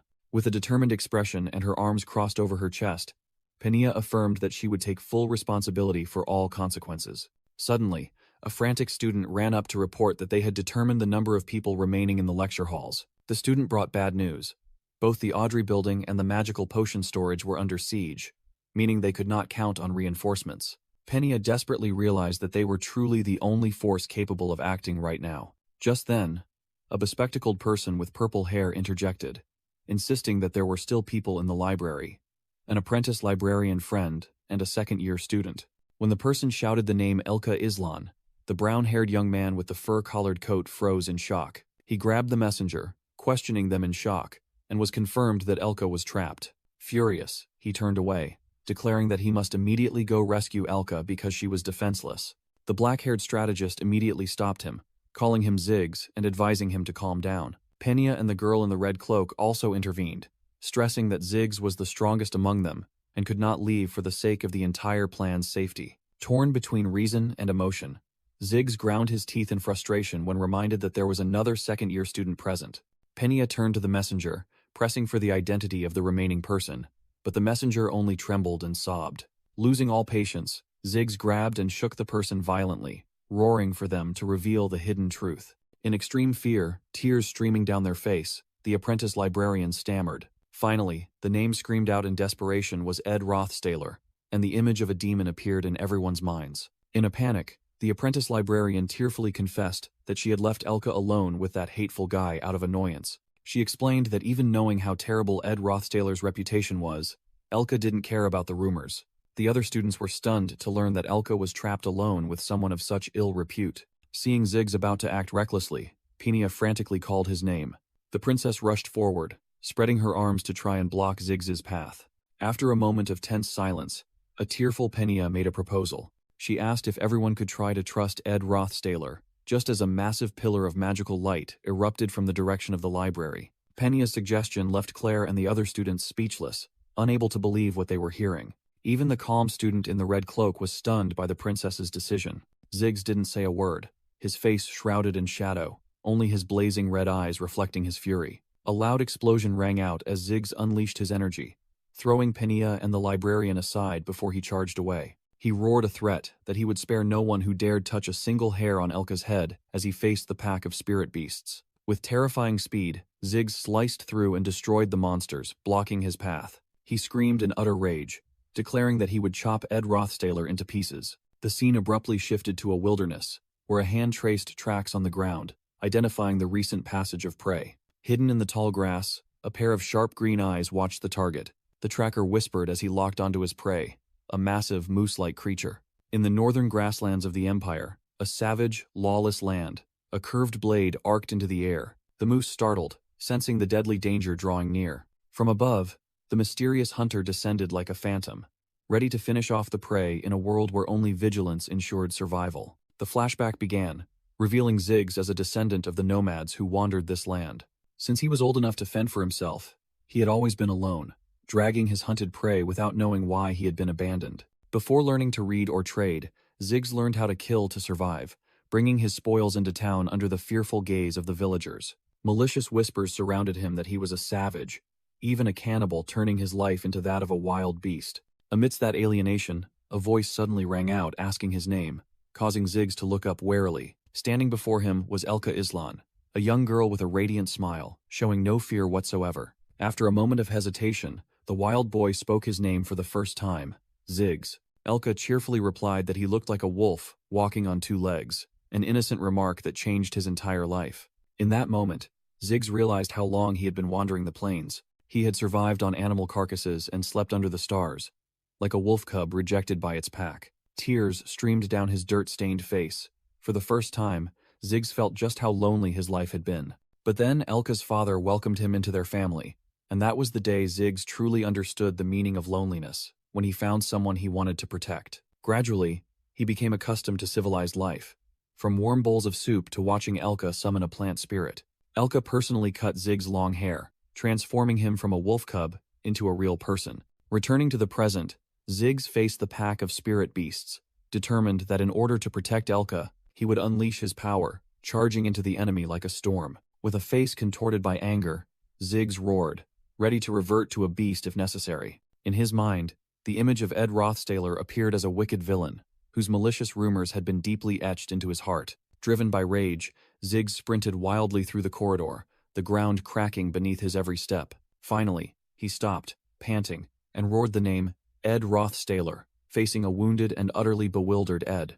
Ziggs grabbed Ed Rothstaler by the collar, roaring demands to know Elka's location. Hearing the location was reading room number 3, Ziggs immediately charged away, leaving the shoved Ed behind. He slammed the door open, his heart burning as he called Elka's name. However, the sight before him was Elka, peacefully asleep on a desk. Relieved of the burden, Ziggs clenched his fist, silently thanking the heavens. He gasped in relief, his rage dissolving, replaced only by the reassurance that the most important person was safe. Once he calmed down, Ziggs began to observe the room more closely and noticed strange things. Giant bookshelves had been moved by someone, forming a solid fortress surrounding Elka. The curtains were also tightly drawn, a precaution to avoid the attention of the rampaging spirits outside. He noticed a complex magic circle on the floor, which had been activated by someone. It was a message written in magic, instructing Elka to stay safe, not to act recklessly, and to wait until everything was over. Surveying the room, Ziggs understood that someone had calculated everything to protect Elka. Suddenly, he spotted bloodstains on the coat draped over Elka, but quickly determined it was not her blood. A trail of blood stretched from where Elka lay all the way to the door, the trace of her protector. In Ziggs's mind, the image of the heavily injured Ed Rothstaler appeared someone who, despite his wounds, had used his body as a final shield. He couldn't believe that person was Ed Rothstaler, and the question of why drilled deep into his mind. Flashing back in time, Ed looked at the chaotic situation with exhaustion, silently thinking it was a waste. 3 hours earlier, a violent tremor had shaken the entire library. A figure from outside smashed through the window amidst the blizzard. It was Ed, carrying the unconscious Elka over his shoulder, secretly glad his body was strong enough to endure, even though the situation was spiraling beyond expectation. Ed Rothstaler looked at the gigantic summoning circle in the sky, muttering that the glass can subjugation campaign had definitely begun. He drew the curtains, telling himself that Taylor would handle everything, and that he needed to stay far away from where the important characters gathered. With a determined expression and streaks of blood on his cheek, Ed affirmed that he must avoid altering the future. He used a cabinet to block the door, planning to take advantage of the opportunity presented by the enraged, low-level spirits flooding the academy to reinforce his shelter. Just as he was about to settle down to eat dried meat and study overnight, Ed suddenly froze as a thought flashed through his mind. He recalled the special ability of Yennecar Palarover, who possessed a high degree of spiritual understanding and resonance. However, Ed realized that the ability to see spirits was a latent power that needed to be unlocked, making it nearly impossible for him to raise his spirit stats. Nevertheless, the situation changed when Yennecar materialized countless spirits, which roared fiercely everywhere. A green energy orb lit up in Ed's hand as he realized this was a golden opportunity to grind experience. Ed smiled with determination, magical energy exploding around him as he silently thanked Yennecar. After the battle, although his spirit stats had increased, Ed looked exhausted and regretted being just one level short. Standing breathless in the hallway, Ed watched Ziggs carry Elka Islan past him and reassured himself that he had done his best, only to be suddenly questioned by Ziggs. Ed panicked, wondering if Ziggs had seen his injuries and couldn't bring himself to leave him alone. He decided to tell the truth that he was training, which only made Ziggs sigh in exasperation. Ed thought to himself that no matter how simple-minded Ziggs was, he wouldn't believe such an explanation. Contrary to his expectation, Ziggs agreed and said that he finally understood who Ed was all along. Ed was stunned by Ziggs's words, unable to grasp what was happening. Ziggs looked directly at Ed, declaring that Ed Rothstaler had granted him a great favor. With a serious expression, Ziggs promised to repay this debt the moment he had the chance. Ed suddenly realized he had forgotten the close relationship between Elka and Ziggs, as well as her crucial role in his story. Ed recalled Ziggs's role in the story, the friend who would stand by Taylor until the end, an extremely important character. Ed deduced that to get here, Ziggs must have left everyone behind in the student dormitories. He urged Ziggs to go back and fulfill his duty, as he shouldn't be here right now. Ed instructed Ziggs to go help Taylor, asserting that everything would be fine if he followed his advice. Ziggs stared blankly, asking about Taylor McClure, the one who barely passed his classes. Patting Ziggs on the shoulder, Ed reassured him. Still confused, Ziggs confessed that he had never spoken to Taylor and didn't understand why he was so highly regarded. Ed explained that Taylor was the only one who could pierce the tough hide of the high-level fire spirit Taken, using his signature elemental severance technique. Ziggs thanked him for the advice and hurried away, while an exhausted Ed said he would rest for a moment. Watching Ziggs's retreating figure, Ed sighed in relief, believing he had put the story back on its proper course. But then, a thought suddenly flashed through Ed's mind. He was stunned, recalling Ziggs' words and wondering why he still hadn't befriended Taylor. Ed recalled the original scenario. Taylor lost in a duel, but still greatly impressed Ziggs with his persistence, leading the two to become friends. He realized with horror that the final battle of the first act had begun a month early, before the final exams, where that fateful duel was supposed to take place. That meant Ziggs and Taylor were still strangers, and Taylor had not yet learned the elemental severance technique. Ed came to a terrifying conclusion. In the entire assault team, no one possessed the ability to inflict damage on Takan. He bitterly admitted that the story he knew like the back of his hand had been broken for a long time without him realizing it. At the Academy Plaza, where the assault team's temporary command post was located, the atmosphere was incredibly tense. Ziggs bowed his head, apologizing for his late arrival and promising to make amends. Taylor, Penia, and the other students were covered in blood, indicating that the assault team's initial infiltration attempt had completely failed. Captain Claire, despite a severe leg injury, declared he would join the next wave of attack and advised everyone to recruit more volunteers. Penia tearfully stopped him, saying she also had a heart and couldn't bear to watch him fight in that condition. Penia reported the disastrous situation. Claire had collapsed, and even Clevius, the top student in the combat department, was injured. In despair, Penia was confused about what to do, but a cold voice cut across her, declaring they didn't have enough time to focus on Takan. Ed Rothstaler stepped out of the shadows, drawing the group's attention, and Taylor nodded in agreement with his assessment. Penia stared, dumbfounded at the newcomer, while Ed warned that the enemy's summoning circle was nearing completion. As a last resort, Ed decided they would have to split their forces into 2 teams. He decisively rolled up his sleeves, announcing that he would personally lead one team and officially intervene in the story's progression. The entire group of students, including Taylor, were astonished by Ed Rothstaler's confidence. Clevius angrily dismissed the idea, shouting to ask if Ed was joking with everyone's lives. However, the fur-collared strategist held Clevius back, calmly asking him to let Ed present the entire plan. Ed explained that the ultimate goal was to bypass the fire spirit Takan to reach Yennecar, who was being controlled by the high-level dark spirit Velispur. He emphasized that Takan's hide was too durable to be damaged, so attempting to defeat it was a waste of time. The plan was outlined. One team would act as a decoy for Takan, while the other team would launch a direct assault on the training hall to take down Yennecar.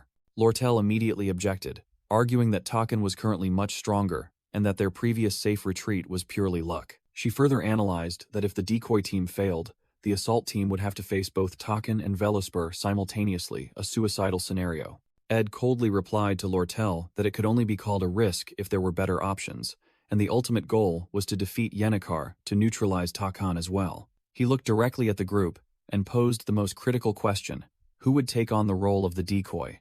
The air sank into heavy silence, broken only by Lortel's sarcastic remark that it was a mission for anyone who wished to die.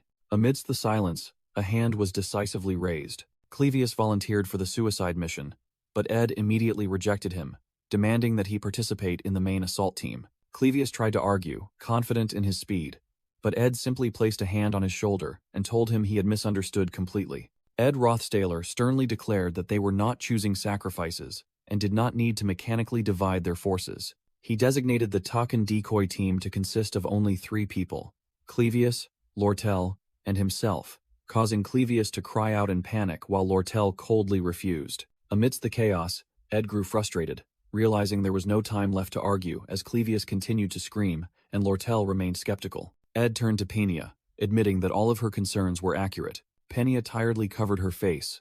Although she still didn't understand Ed's motives, she decided to trust him. With a resolute expression, she stated her full title, Princess Penia Elias Kroll, and issued the command in the name of the royal family. She declared that the assault team, consisting of Taylor, Ziggs, Elvira, Ayla, and herself, would directly confront Yennecar.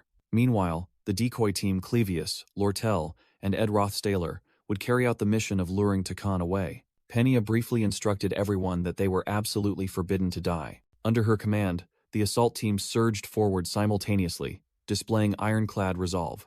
Ed's team advanced into the Nail Hall corridor, where the fire spirit Takan was growling and waiting in the distance. Lortel questioned Ed about the time-wasting plan, but he simply replied that they should follow his instructions. Ed confidently declared that they would surely win, then rushed toward the monster with the rest of the team. He turned to reassure Clevius, frankly stating that he was a coward, lacking confidence. But Ed also affirmed that Clevius was the top student of the first-year combat department and would successfully complete the mission. Clevius nodded unconsciously, wondering internally why Ed could be so confident. Takan's massive foot stomped heavily onto the floor, signaling the imminent start of the battle. Clevius reminded himself that their task was merely to distract Takan so the other team could approach Yennecar. He secretly admitted that he joined this mission because he was convinced by the princess's unwavering resolve. And then, Clevius smiled with relief, knowing that at least in this suicide mission, he was not alone. With his newfound courage ignited, Clevius told himself that this time, he could be brave. He charged straight toward Toon, which let out an earth-shattering roar. But just as the battle began, Clevius immediately panicked, unsure how to lure the spirit away. He was stunned to realize that his teammates had vanished without a trace. Now, Clevius was left alone, facing the fire spirit Toon. The monster growled right behind his neck, terrifying him. Realizing he had been tricked, Clevius screamed in despair and bolted, running for his life. As he ran, he yelled curses at those who had abandoned him in danger. From a safe location, Lortel sighed in relief, seeing that the first phase of the plan had succeeded. Ed confirmed that successfully luring Clevius down the nail hall corridor was complete, and Lortel began to believe the plan was viable. Lortel questioned Ed about whether he intended to sacrifice Clevius, but Ed firmly stated that he would not die. Ed explained that Clevius was the top student, and incredibly tenacious, evidenced by his skillful evasion of Token's attacks. Ed then revealed that the most crucial role in the plan actually belonged to Lortel. Her mission was to open a path outside the training hall for the assault team and to be the primary damage dealer against Token. Ed admitted that one should not judge others based on rumors, as Lortel confidently deployed a series of complex magic circles. Ed looked at Lortel and asserted that, while others would hesitate, she was the best person for destructive tasks like this. Following Ed's command, Lortel focused all her magical power onto the outer wall. A terrifying explosion shook the entire building, shattering the wall into pieces. Massive stone fragments from the shattered wall crumbled and collapsed onto the ground. Lortel stood amidst the wreckage she had just created, a mysterious dark energy sphere forming before her. To the astonishment of the assault team led by Penia, Ed shouted, urging them not to hesitate. Lortel watched them with a smug smile, thinking that this was their moment to shine. She recalled performing similar destruction when she blew up the roof of the nail hall during a training session. Lortel smirked, realizing why Ed had entrusted her with such a destructive mission. She decided Ed was truly an interesting person, and now the others could finally enter. Lortel's gaze turned serious as she thought about the rest of her task. Meanwhile, Clevius was still being chased by Token, angrily screaming that he would never forgive Ed and Lortel. Lortel reminded herself that even though the assault team was inside, she and Clevius still had to confront Token after luring it out. She questioned Ed, asking if the plan was to lure the fire spirit to the student plaza, a place with no escape, only to be killed. With a determined and blood-splattered face, Ed declared that they couldn't escape.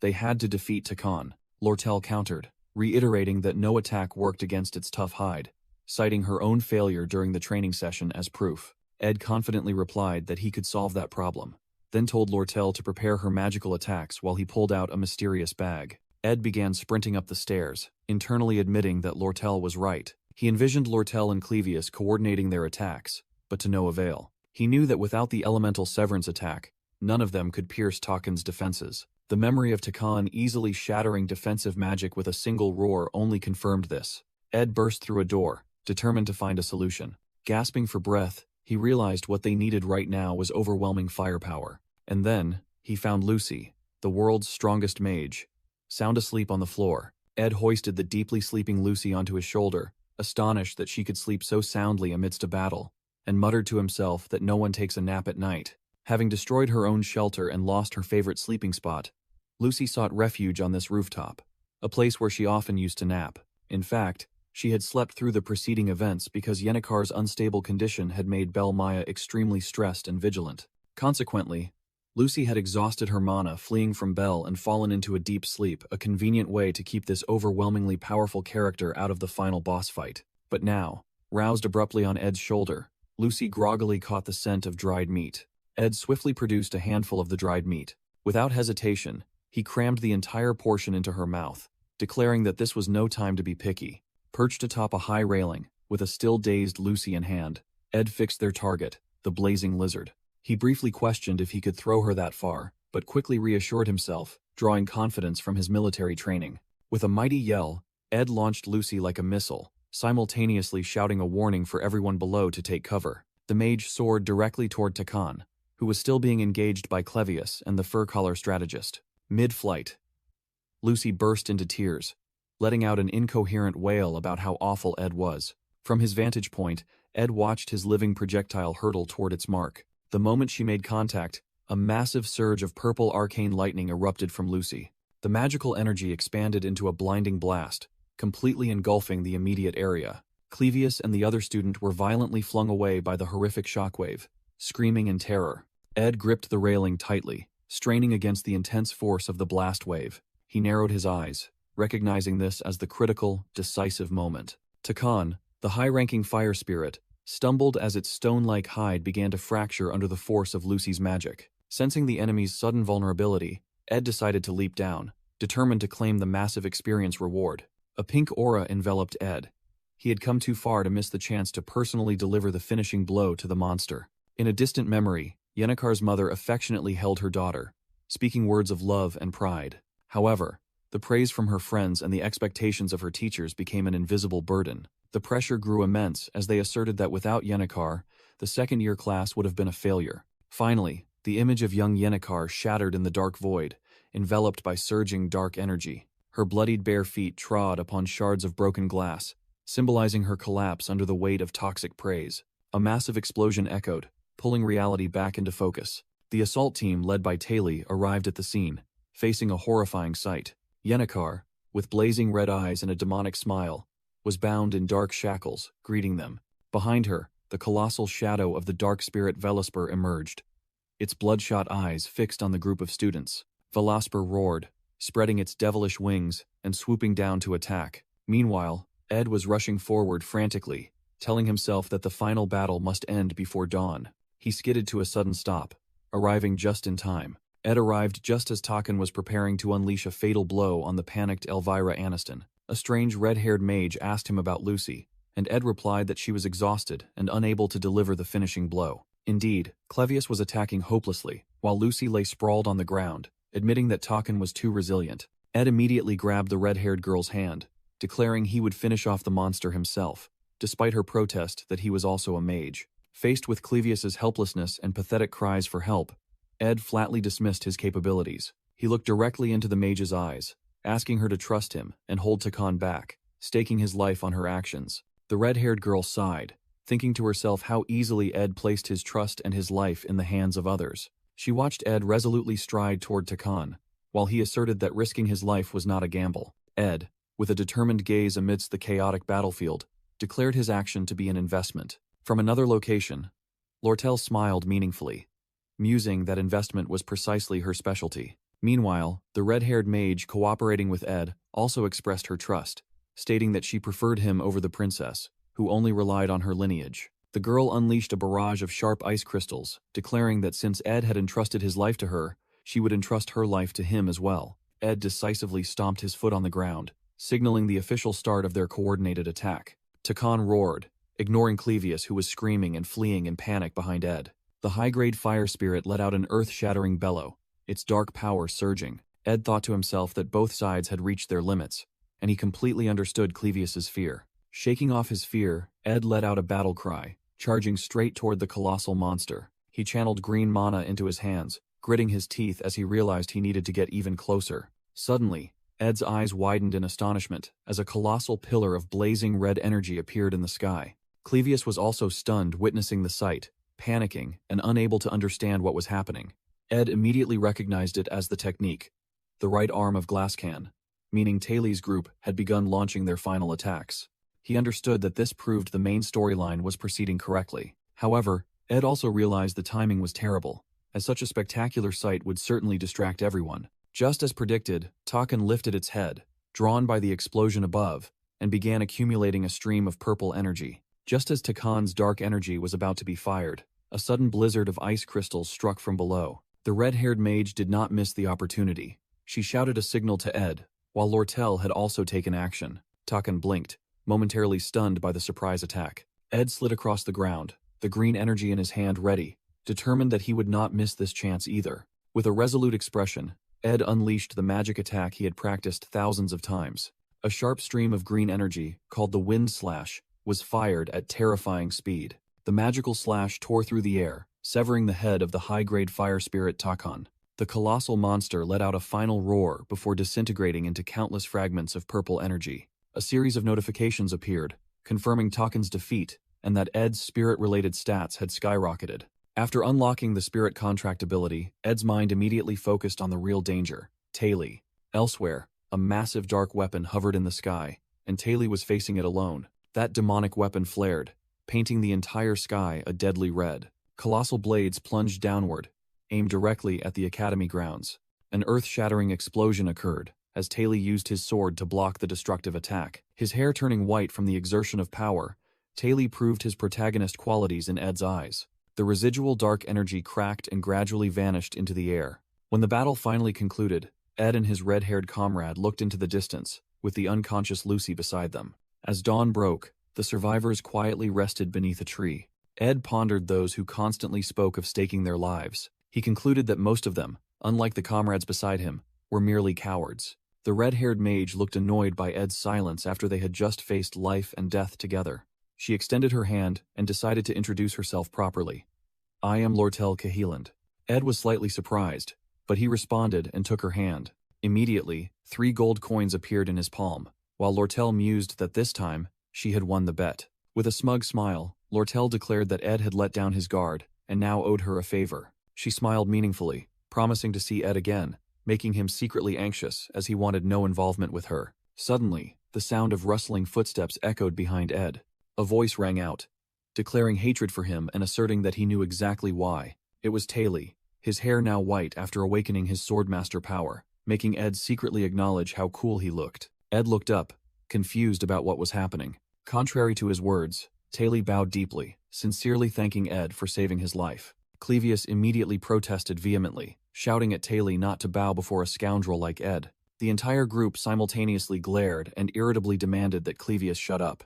Princess Peña offered to report Ed's merits to the student council, but he immediately refused. Ed stood up, asserting that the greatest credit belonged to Lucy and Taylor, and they were the ones who deserved the praise. Lortel interjected, teasing that Ed was embarrassed to deny his undeniable contributions. Elvira was angry that everyone was defending Ed, but she was immediately reminded to be more polite, causing Ed to reflect on his efforts to maintain distance. But now, observing them up close, Ed smiled and admitted a warm feeling spreading through his heart. He recalled the countless times he had witnessed these characters overcome trials for the world's survival. He thought of Taylor, who grew stronger with every hardship, and Isla, who became resilient because of him. He thought of Peña, who was maturing through every incident to become the destined queen. He thought of Ziggs, who was forging his own path amidst civilization. He thought of Clevius, who would find confidence, and Elvira, who would realize that life wasn't just about joy. And finally, he looked at Lortel, who was beginning to reflect on her purely profit-driven lifestyle. Ed mused. They were all protagonists with predetermined roles, and success surely awaited them at the end of the road. Knowing this well, Ed turned his back on their future prospects. He picked up a shard of debris, determined to walk his own path. Amidst the ruins, Ed realized this was a place he could never return to at this point when he played the game. He stepped inside the ruined area, which had once been the stage for the boss fight. His gaze settled on a wooden platform where Lucy had once dozed off during a joint combat training session. An indescribable urge, a feeling that something was missing, had drawn him back here. Ed suddenly understood.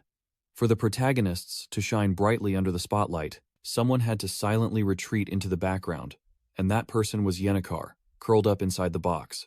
Ed's eyes flashed with astonishment as a crucial piece of the story appeared before him. He began analyzing the cause of Yennecar's loss of control, and a hypothesis gradually formed. Ed recalled Lortel mentioning that she had briefly seen Yennecar's room.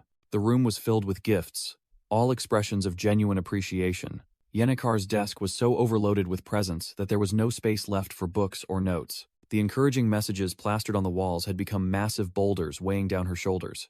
But Yennecar's kind nature prevented her from discarding those expectations. Therefore, she obsessively tried to meet everyone's expectations. That recklessness created a shadow in her soul, large enough for the dark spirit Velospur to take hold. Ed finally understood why the tragedy had occurred a month early. Taylor should have been the one praised, but because Lucy defeated him, all the attention shifted to Yennecar. And the reason Taylor failed completely was that Lucy had gained power from her pact with Marilda, thanks to her frequent trips to the Northern Forest, a chain of events Ed himself had inadvertently started. Ed mused. Lucy finding his hideout for her afternoon nap was the genesis of everything. And the person who inadvertently created that hideout was Ed, the one who should have vanished from the academy long ago. In a dark corner, Yennecar smiled weakly, admitting she hadn't expected anyone to find her and felt hurt by everyone forgetting her. She bitterly remarked that after causing such a huge commotion, no one cared about her anymore. But Ed coldly replied that it was her fault for hiding. Yennecar hugged her knees tightly, confessing that she had wanted to stay there a little longer. When Ed asked why, She smiled sadly and said she just wanted to have a good cry. Ed remained silent, his gaze heavy with empathy for her pain. He recalled the spirit wolf's plea, how it had practically begged him to prevent this tragedy from happening to Yennecar. Ed realized the wolf must have sensed that an outsider like him was the support Yennecar truly needed. He reminisced about the original scenario, where Yennecar failed, was consumed by a dark spirit, and destroyed the entire campus. That was the tragic end for a girl who had tirelessly studied magic day and night, always smiling in the face of expectations, and silently pushing herself to exhaustion. Ed looked at the huddled Yennecar, realizing that because of those relentless efforts, even her failure possessed a tragic beauty. He called her name, saying that his words probably wouldn't offer much comfort. But then, with complete sincerity, Ed looked straight at her and said, "You did very well." In the game world, the protagonists always stepped onto the stage amidst glory and applause. But backstage, in the darkness and silence, was where Ed and Yennecar faced each other. Ed understood that the protagonist's every action had inadvertently overshadowed the tragedy of the first act's final boss. Hearing those comforting words, Yennecar could no longer hold back and burst into sobs. Ed watched her silently, countless memories of replaying the first act of this story flashing through his mind. Ed's eyes widened in a moment of sudden realization. He realized that until this very day, he had never been able to see the brilliant spirit world swirling around him and Yennecar. For Ed, witnessing Yennecar release her emotions, surrounded by her own ethereal spirits, was the truly complete ending to the story's first act. His new abilities, Spirit Resonance and Level 10 Spirit Comprehension, immediately drew the attention of Elgo, the low-ranking fire spirit, and Dries, the low-ranking wind spirit. Even more impressively, Marilda, a high-ranking wind spirit in the form of a majestic white wolf, also showed a keen interest in him. 10 days had passed since Yennecar's disciplinary hearing at the academy. There, Yennecar bowed her head, admitted all guilt, and declared that she would accept any punishment handed down. However, right from the first round, her friends and professors unanimously stood up to fiercely defend her. In the second round, Princess Penia, acting on behalf of the royal family, announced that they would not prosecute Yennecar, testifying that she had been mentally manipulated by the dark spirit Velospur. When the issue of the reconstruction costs for the buildings was raised, Lortel, on behalf of the Elta Company, stepped forward to cover the entire expense. In return, her family's company successfully negotiated with an academy official to receive a 50% reduction in customs duties for all supplies they provided. As a result, Yennecar was stripped of all financial aid, required to return her honorary awards, lost her right to reside in the Ophilis dormitory next semester, and received 10 days of probation along with 20 days of academic suspension. But most importantly, the disciplinary board's gavel ruled that she avoided the harshest penalty, expulsion. Yennecar's supporters, from friends to professors, erupted in joy and relief. Despite this, Yennecar remained steeped in melancholy, causing her two close friends great worry. With determined eyes, the two girls realized that it was time for them to act. They prepared a lavish tea party complete with various pastries and sparkling drinks to cheer up their friend. The two friends instructed Yennecar that they would not mention the glass can incident, would not show pity, but would steer the conversation toward trivial gossip. The red brown-haired girl confidently asked, "We can do this. Are you ready, Anise?" Anise replied with a steady gaze, "I'm ready, Clara." In an effort to lift the spirits of the melancholic Yennecar, her friends were determined to take action. Suddenly, Yennecar looked up, dreamily asking about the profound difference between liking and loving someone. Clara and Anise were stunned by the sudden question, and Yennecar quickly covered up, saying she was only asking for a friend. She began recounting the story, explaining that this friend recently had a dream. In the dream, a meticulously woven wreath appeared.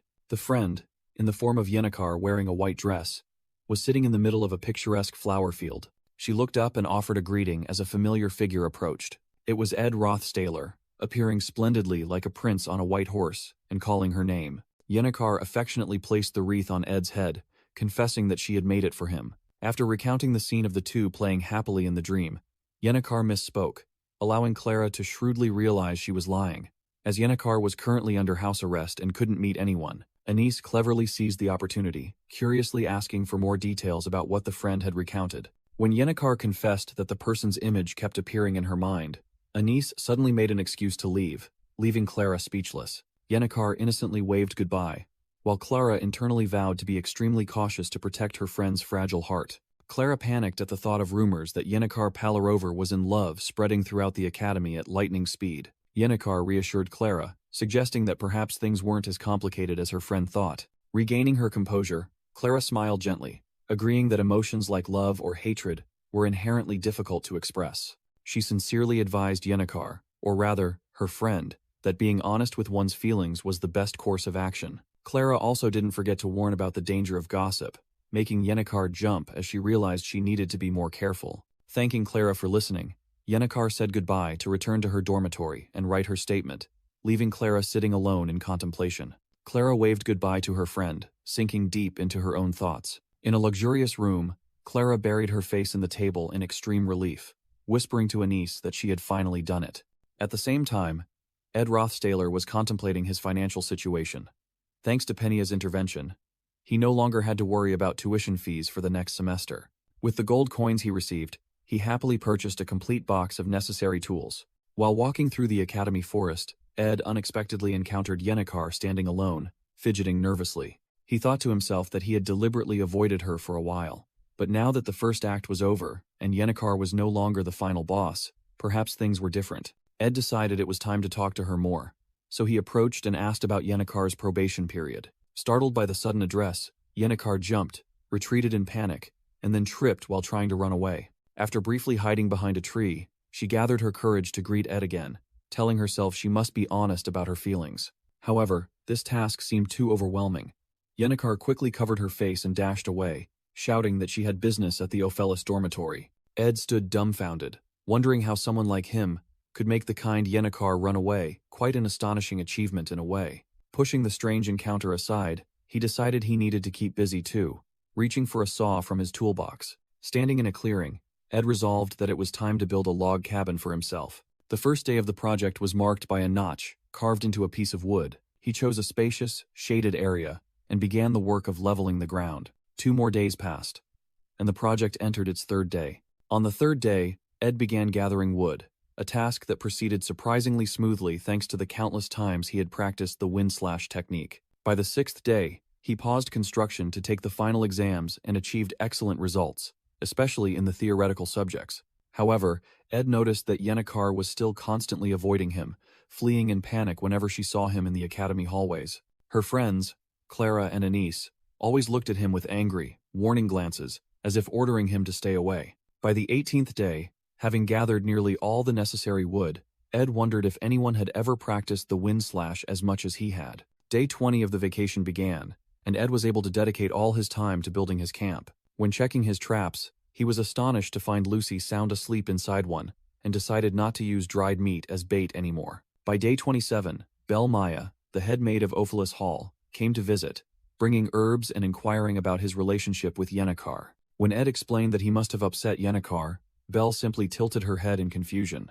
On day 30, an incident occurred when a pillar collapsed, bringing down the entire wall, and making Ed realize his construction was not sturdy enough. Shortly after, Ed ran into Yennecar and her friends in the shopping district, and as usual, she immediately panicked and fled. Clara and Anise immediately shot him, looks filled with anger and suspicion. By day 37, Ziggs arrived to help Ed build the house. He even praised Taylor as a good person, making Ed secretly pleased that things were moving in the right direction. While working, Ed asked if he should hammer in more nails, but Ziggs told him to leave that spot open for the future chimney. The tally marks carved into the wood were proof of the days of strenuous labor that had passed. On day 45, Ed took his first steps inside his house, where a knife had just been dropped onto the floor. He walked across the newly installed wooden floor, the result of all his hard work. Immediately afterward, Ed collapsed onto the floor, utterly exhausted after days of non-stop work. Although the house was still crude, with walls made of logs and many gaps, and no furniture inside, it now had a roof and sturdy walls, enough to keep insects out if the door was closed. Ed smiled contentedly, feeling proud of the fruits of his labor. A system notification appeared, confirming the completion of the log cabin construction, and simultaneously, his skill level increased. Sitting on the porch under the sunset, Ed peacefully thought that he finally had a real home. From inside the house, he suddenly noticed Yennecar secretly observing him from behind a tree trunk. Yennecar stood there, her red eyes glowing and her hands tightly clenched, radiating intense determination. Lying stretched out on the new wooden floor, Ed contentedly imagined finishing it with furniture, a fireplace, and even a small storage shed. A jarring sound rang out as Lortel, in a moment of despair, banged her head. Ed glanced at Lucy, who was sound asleep on the pile of materials, muttering that this was not a cat tower. Suddenly, a cheerful voice rang out, calling Ed's name. He turned around and saw Yennecar standing there, waving brightly. When Ed asked why she had come, Yennecar just offered an awkward, forced laugh. In a flashback, Yennecar recounted that when she visited the forest, she saw an astonishing sight at Ed's campsite. Belle Maya, her maid, asked how she knew about the house, and Yennecar stammered that she had just happened to pass by. Belle continued brushing Yennecar's hair, mentioning that Ed had built it himself and that she was very impressed with his craftsmanship. Belle leaned closer, whispering that she really wanted to go inside and see how sturdy it was, and Yennecar blushed in agreement. The maid cleverly justified that being curious about a log cabin in the woods was a completely normal and natural human reaction. Yennecar's eyes lit up, completely convinced by that reasoning. Back in the present, Yennecar frantically explained to Ed that she had only passed by coincidentally to visit Marilda, and that her curiosity was perfectly normal. After Yennecar finished praising the house, Ed surprisingly asked if the spirits had already told her about it. Yennecar flinched, stammering that they had mentioned it, but only vaguely. In reality, a scene flashed through her mind of the spirits reporting in extremely detailed and admiring terms about every single one of Ed's muscles. She tried to maintain a calm expression, telling herself that she didn't usually talk much with the spirits. However, the continuous nosebleed betrayed her embarrassment as she insisted she knew nothing about Ed's situation. Yennecar's eyes shone with hope when she heard Ed ask if she wanted to come inside and look.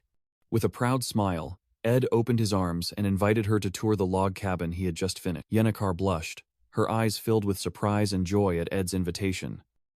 She clenched her hands, gave a radiant smile, and happily agreed. Upon entering, Yennecar gasped in surprise at the scale of the house, completely unaware that Lucy was sound asleep on the roof.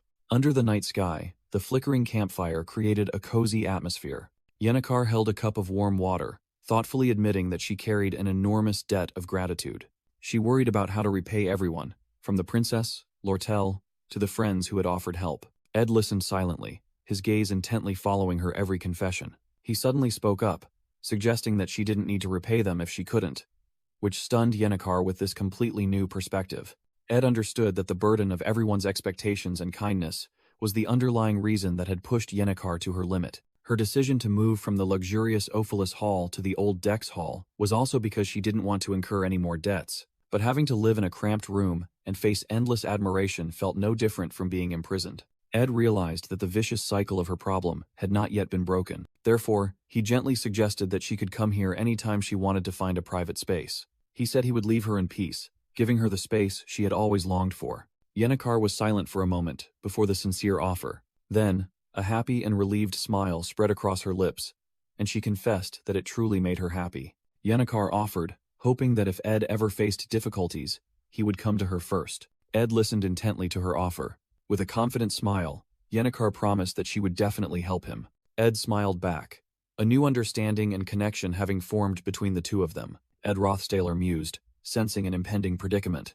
Under the night sky, by the campfire, he and Yennecar sat in silence as the second semester drew near. Ed knew they were approaching the second act of the game, and the torrential rain outside Ophelis Hall signaled its beginning. He thought about the sage's sealed tome, an artifact containing supreme magic capable of bending the laws of nature. Ed knew this book was the focal point of the impending incident, as Lortel Cahelland secretly sought to acquire it. With a self-satisfied smile, Lortel silently appraised the priceless artifact, unaware that it would soon trigger a sweeping catastrophe across the academy. Returning to the campfire, Yennecar politely declined Ed's offer of help, deeming it unnecessary. She believed her own situation would not be an issue, at least not for herself. Ed merely smiled confidently, thinking to himself that the person truly heading for major trouble was Taylor, the story's protagonist.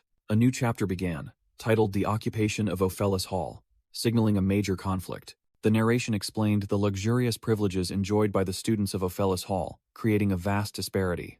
As the break ended, a fierce rainstorm struck Akan Island, where the academy was located, igniting the conflict. The academy only arranged special transportation for the Ophelis Hall students, neglecting everyone else. This infuriated the students of Dex Hall, who were forced to brave the rain and face the risk of penalties. The final straw broke, and an angry crowd gathered before Ophelis Hall, ready to erupt. But none of this was accidental. It was all part of a meticulously laid plan. Lortel's hand pressed a seal onto a letter, and she remarked that the rain was worse than anticipated. Sitting in the shadows, She was revealed to be the merchant pulling the strings behind the entire incident. This merchant had previously contacted Willain, the representative of the weaker students, who harbored intentions of revenge. Given Willain's talent for inciting crowds, all that was needed was a justifiable reason for the flames of rebellion to erupt and consume the Academy's injustice. The reason for the revolt already existed: the extreme disparity in treatment between elite students and regular students who had to wade through the rain to reach the school. The primary spark was a sealed letter, containing a proposal to allow the elite students of Ophelis Hall several days off from classes. The head maid governing Ophelis Hall, along with several Academy administrators, had sided with Lortel, ready to support her proposal without hesitation. The mere fact that this proposal was brought up for discussion was enough to ignite the fury of the regular students. The plan required an event to be as massive and attention-grabbing as possible. Flames would erupt, spreading throughout Ophelis Hall, which housed countless artworks from noble families and exquisite furnishings. The greater the property damage, the more successful the plan. The ultimate goal was to destroy a significant portion of Ophelis Hall. When the students revolted, the financially struggling Academy would become desperate, giving the Elte Company leverage in negotiations to purchase the sage's sealed tome. Lortel Cahelland wondered when the rain would stop. She stood looking out, the sky overcast without a single ray of light. This scene reminded her of the sky she used to see through the dilapidated roofs of the slums. She began to feel guilty about her own complacency. This academy held too much light of hope and ideals, but that light only served to highlight the darkness that had seeped into her during her time living here. The countless schemes laid out on her desk were proof that she had changed to adapt and survive. The traits of a person who never revealed her true thoughts, always seeking to deceive and suspect others, were deeply ingrained in her, and so, as if driven by some force, she began searching for others like herself. Even at Sylvania, a place overflowing with bright and hopeful individuals, she still believed there might be someone who would accept the efforts of a filthy sewer rat. Clinging to that futile hope, she realized just how lonely she was. Her nature would never change.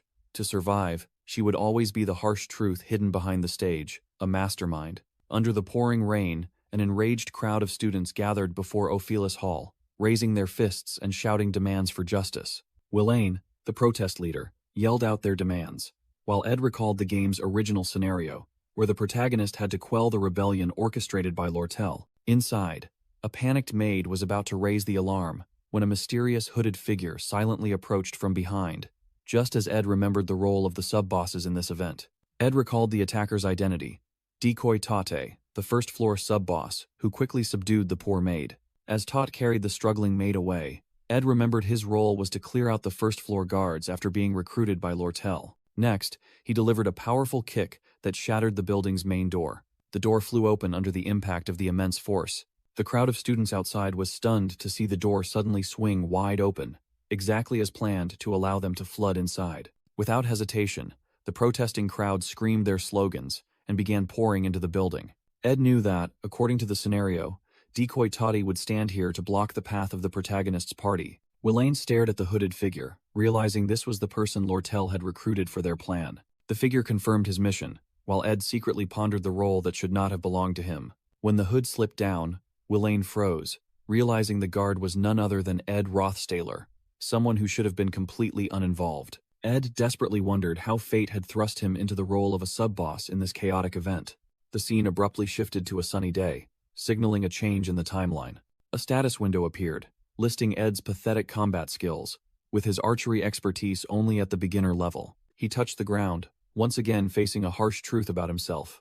Ed was acutely aware that the character whose life he was living, Ed Rothstaler, inherently lacked any combat talent. He recalled his futile archery practice efforts.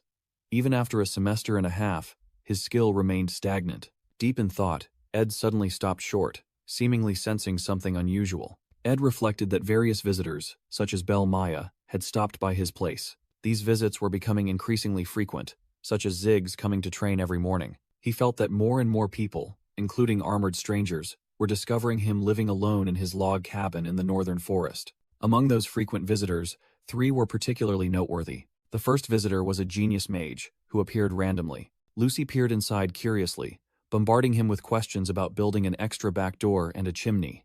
Annoyed, Ed pushed her away from the window. He grew tired of Lucy constantly making demands, telling himself that she was truly difficult to manage. Ed then thought of the second visitor, the one he genuinely welcomed.